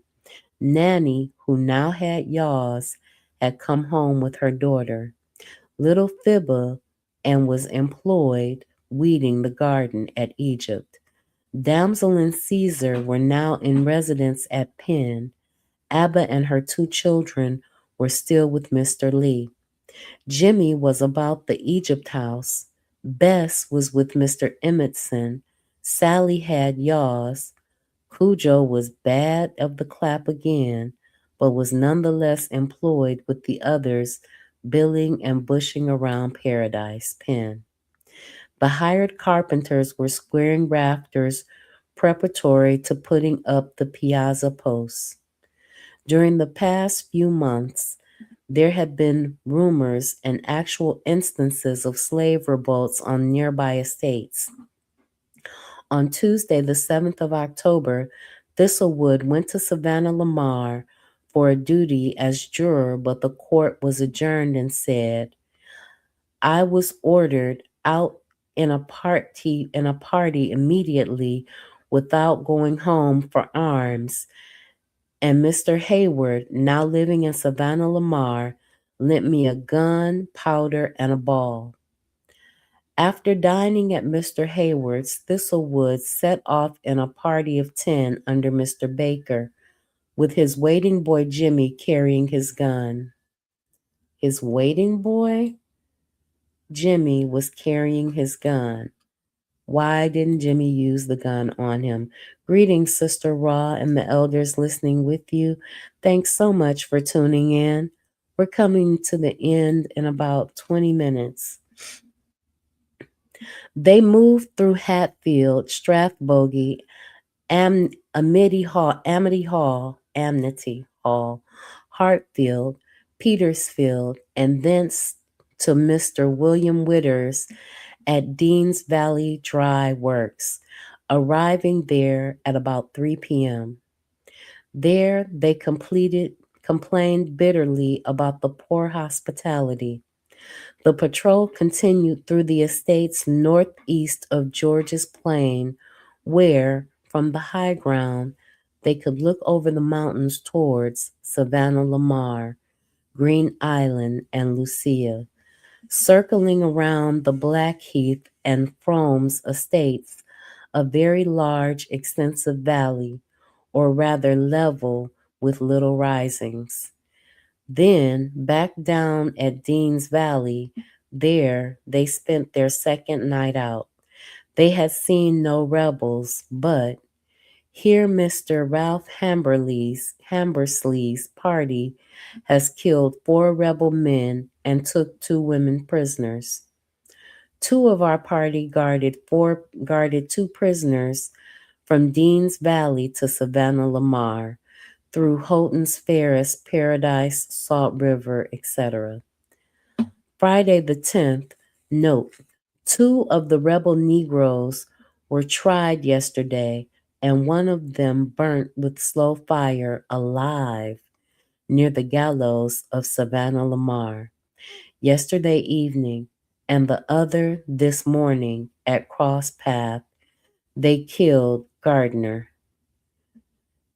Near the end of October, Thistlewood's Cuba was sent to Paradise Estate, where Maria still was, as she too now begins to be very big. Will, suffering from a swollen finger, was sent to stay a few days at Dr. Wedderburn's. This evening, Maria brought to bed a girl of Paradise Estate. This evening, Maria brought to bed of a girl at Paradise Estate. A stout Negro man of Dr. Locke's is now gibbeted alive in the square, a resolute rebel. On Wednesday, the 12th, it was Cuba's turn. She also had a girl. And on Tuesday, the 18th, Abba produced her third, another boy. Cuba's child was a mulatto. So we don't know who the father is yet. In December, planting had began in the garden in the valley before the house at Paradise Pen, corn, peas, and some flowers. On the 20th, Thistlewood rode over to Paradise Estate en route in Savannah Lamar. He saw Florentius Vassal, just returned from England and staying overnight at Mrs. Emmetson's at Paradise, discoursed with Mr. Cope on various subjects. He, by the governor's leave, has laid down all his posts, civilly and military. Mr. and Mrs. Cope had high words about selling Paradise Estate, the Negroes, and all the supplies. Mr. Cope's appraisement of Paradise Estate had been as follows. He had 35 acres of plants and land forever, 20 acres of ratoons and land forever, 58 ratoon acres of ratoon canes and land forever. 40 acres of land in Barcadia rented. 1,147 acres of woodland pasture and provisions rented. 120 Negroes and stock combined together to total $16,508. And then there were the works he had. A waterworks of 200 handbills being allowed to be 7,000 more valuable than a cattle works. Paradise at 50 holds will be 1750 and buildings added. So he added another $3,000 to that total and came up with $19,508. Thistlewood made no comment of his own. He was about to suffer his first loss. Since early November, Cyphox had been ailing of an unspecified illness, but it might have been yaws. In mid-November, he was sent to Savannah Lamar to stay with Little Member, but then living there so that he can wash by the sea. But on the 24th of December, he died and was buried by Lincoln and Dick. 1767 was the year of the move, and Thistlewood perhaps had a new, special, and slightly excited feeling as he drew up his balance of account on that 1st January.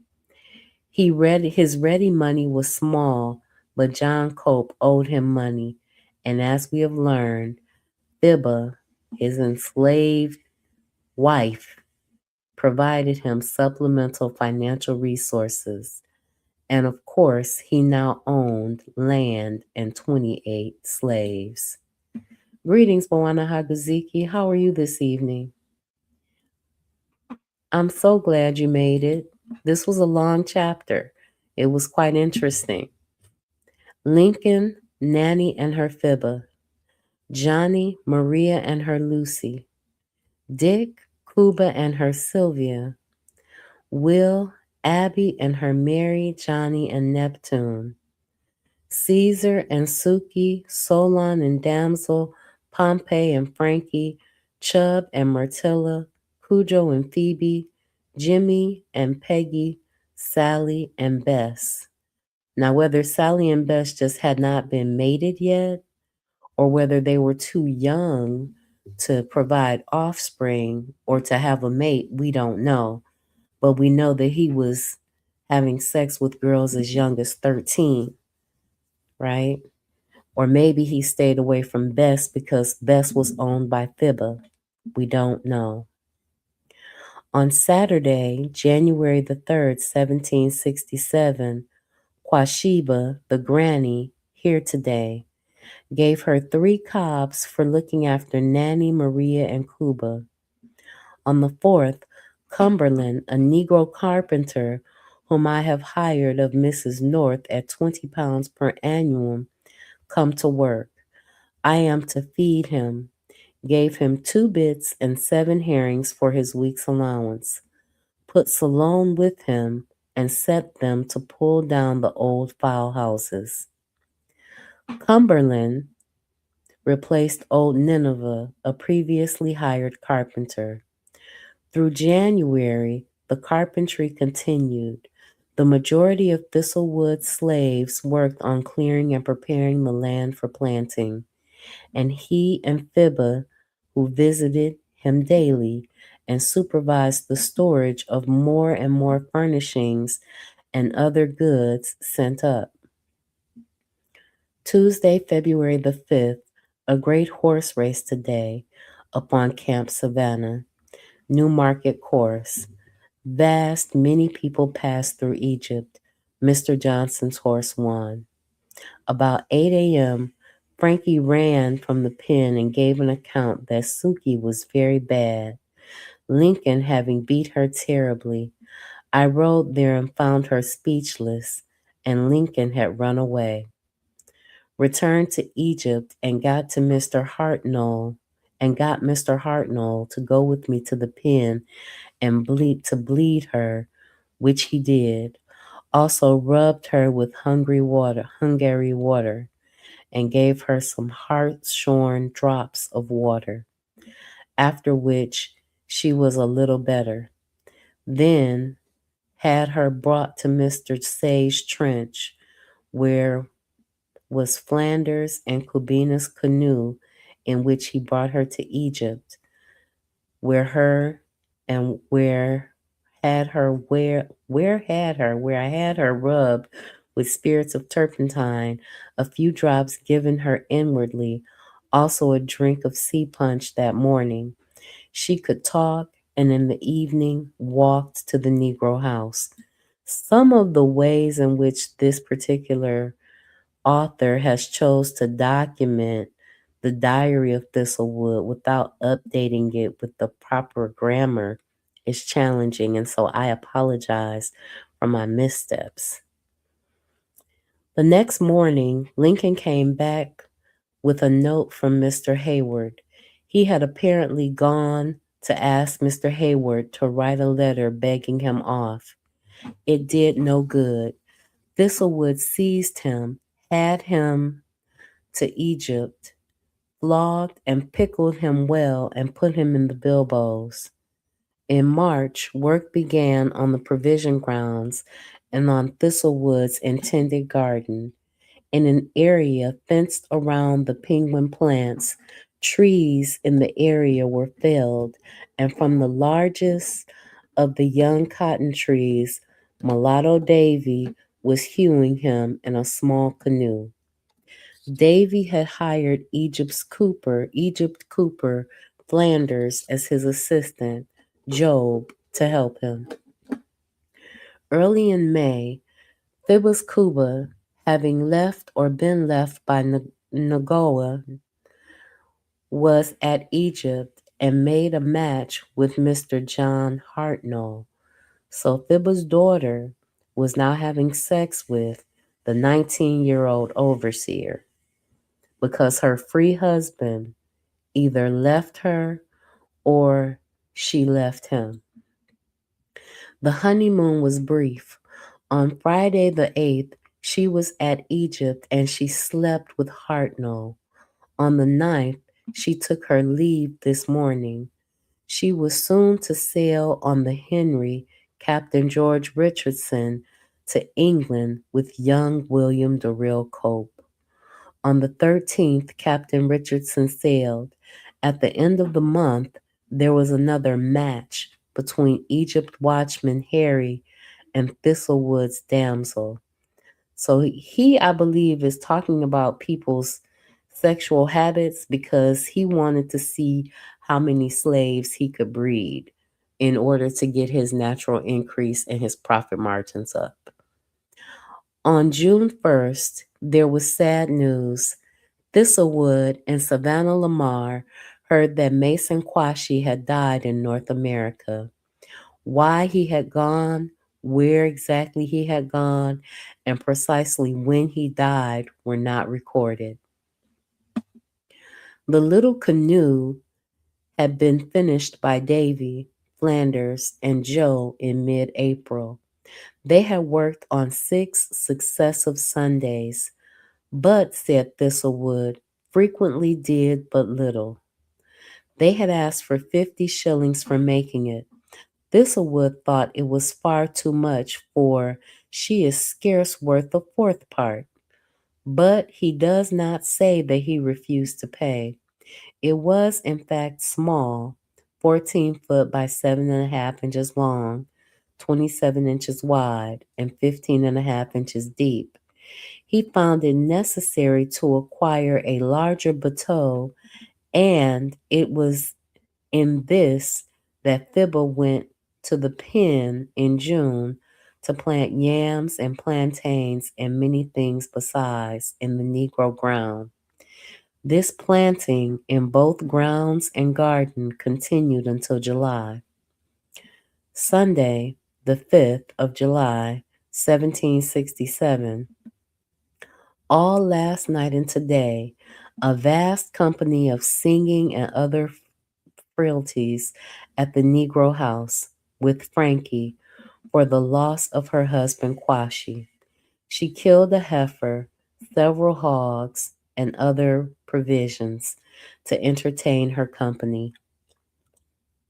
Delivered Frankie a jug of rum, 8 gallons or more. Friday the 17th, Mountain Lucy miscarried, having, I am told, Contravera, which is a herbal drink used as an antidote and remedy for stomach ailments. Lately, every day on purpose. So she was drinking what our great grandmothers would have called bitter apple, I think, in an attempt to abort the child that she was carrying. Tuesday, the 28th, this morning, rode to the pen and planted some euphobias. My Negroes not up.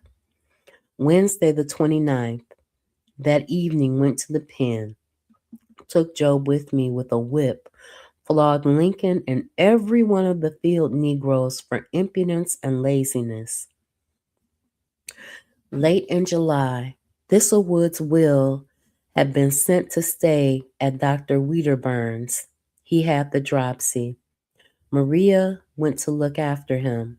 On August the 7th, she came home to tell Thistlewood that Will had died about breakfast time that morning, sent Cujo and Salome to bury him.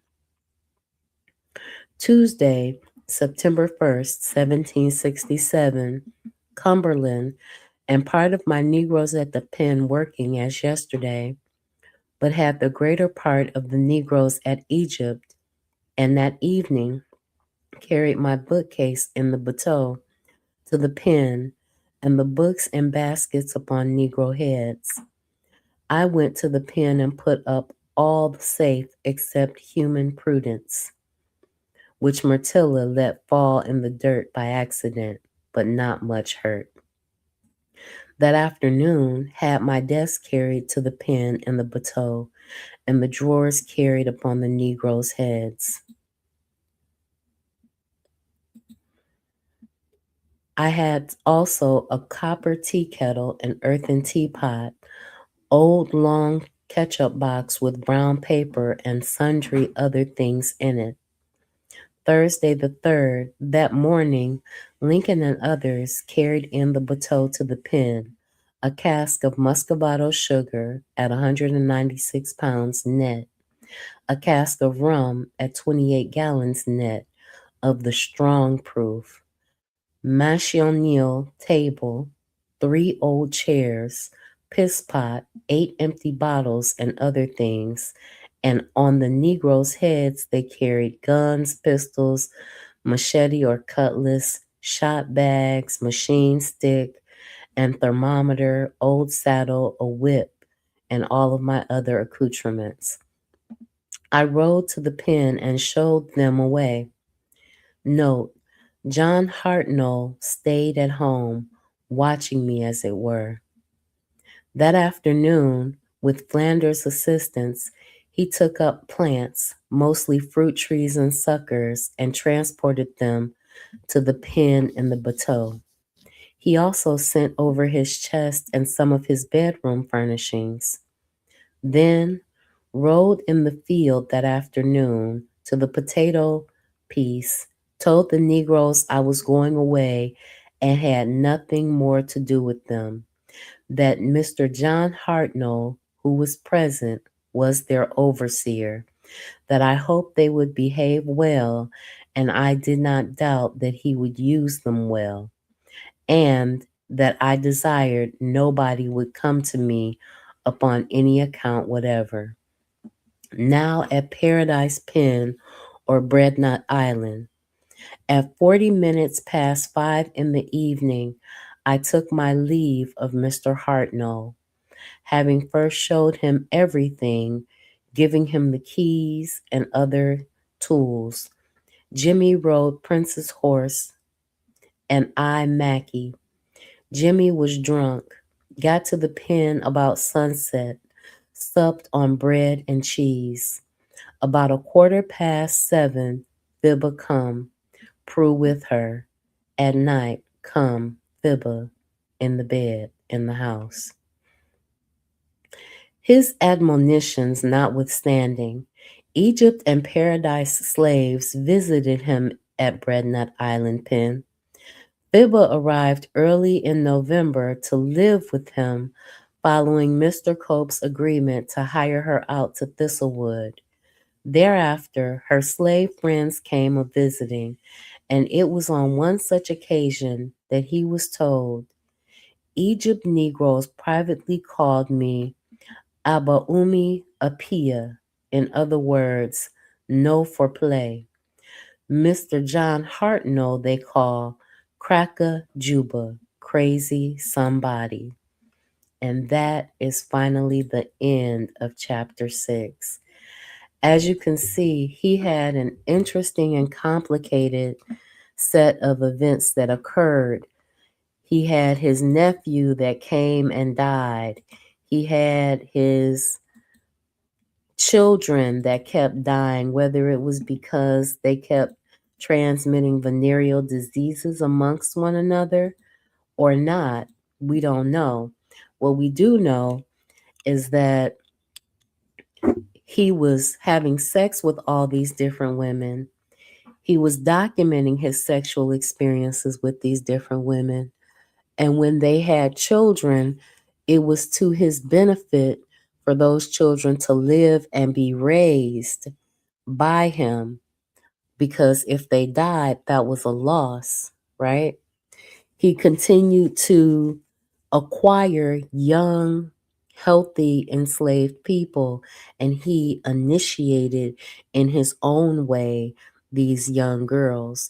So that initiation was probably some type of sexual act where he actually was the first one to break them in and passed on his disease to these young girls because of his sexual appetite. The author doesn't go into it, and we don't have his journals. I don't have his journals here, but I'm assuming that that's what that meant.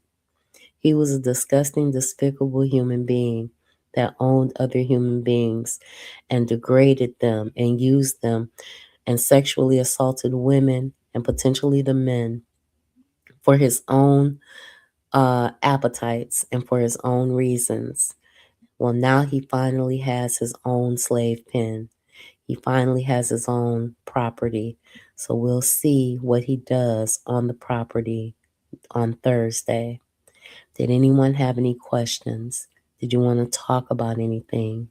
I dropped the link in the chat.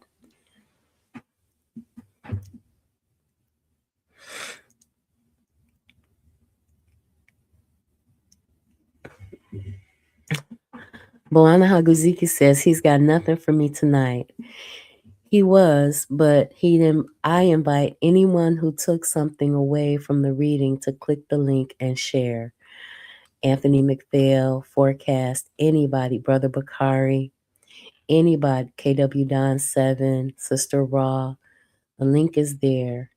If you came and you had something that you wanted to say, Thistlewood, I did want to talk about his nephew, though. Hold on, let me see if I can find that story. Because his nephew's name was John Thistlewood Jr., right? Who lived during the time of his son. And his nephew was having relations with Little Member, and Little Member's husband was challenged by the fact that he was having relations with his wife. He wanted it to stop, right? He wanted it to stop. All right, so it talks about life in Jamaica, treatment of slaves, mortality rates, sexual violence, family death. All right, so Thistlewood, they call him, okay, Thistlewood was the uncle of Arthur Thistlewood. Let me share this with you. It's from Wikipedia. Give me one moment. Because they talk about his nephew, Arthur. Thistlewood was the uncle of Arthur Thistlewood, a British radical activist and conspirator in the Cato Street conspiracy. Thistlewood never married but had a son named Mulatto John by his slave Fibba, who was originally a slave of John Copes. John was born on April 29, 1760, and Cope manumitted him on May 3rd, 1762. So he manumitted a 2-year-old. An elder son, Thomas, born to Jenny, died in childhood. Thistlewood eventually purchased Fibba from Cope and lived with her at Breadnut Island. He brought a number of books for his son Mulatto John to read, but John showed little interest in reading, a disappointment to his father, who later accused John of stealing money from him. So let's talk about Arthur Thistlewood, since they don't say anything about John Thistlewood Jr. All right. He was an English radical activist and conspirator in the Cato Street conspiracy. He planned to murder the cabinet of the UK Parliament. However, a spy interrupted the plan and he was apprehended with 12 other conspirators. He killed a policeman during the raid and he was executed for treason. So he lived from 1774 until May 1st of 1820. So he wasn't a very old person. He was not a very old person. And they don't talk much about his other nephew, John. Just the fact that in the story, John died. He had another nephew that actually came to live with him named John Thistlewood Jr. And John Thistlewood Jr. died. They said there were no suspicion, that nothing was suspicious, but he died in a boat. And this was during the time that he wouldn't stop messing around with little members. So we'll see if they talk more about that. But anyway, I want to thank Sister Raw, Bawana Haguziki, KW Don 7, The Forecast Radio, Anthony McPhail, Brother Bakari. It's been a long time. I'm glad you're here. And everyone else that tuned in to listen tonight. I hope you enjoyed this long reading, and I'm going to try to get through each chapter bit by bit by bit. That's why tonight was so long. This was a longer chapter. So I'm going to try to read the books one chapter at a time.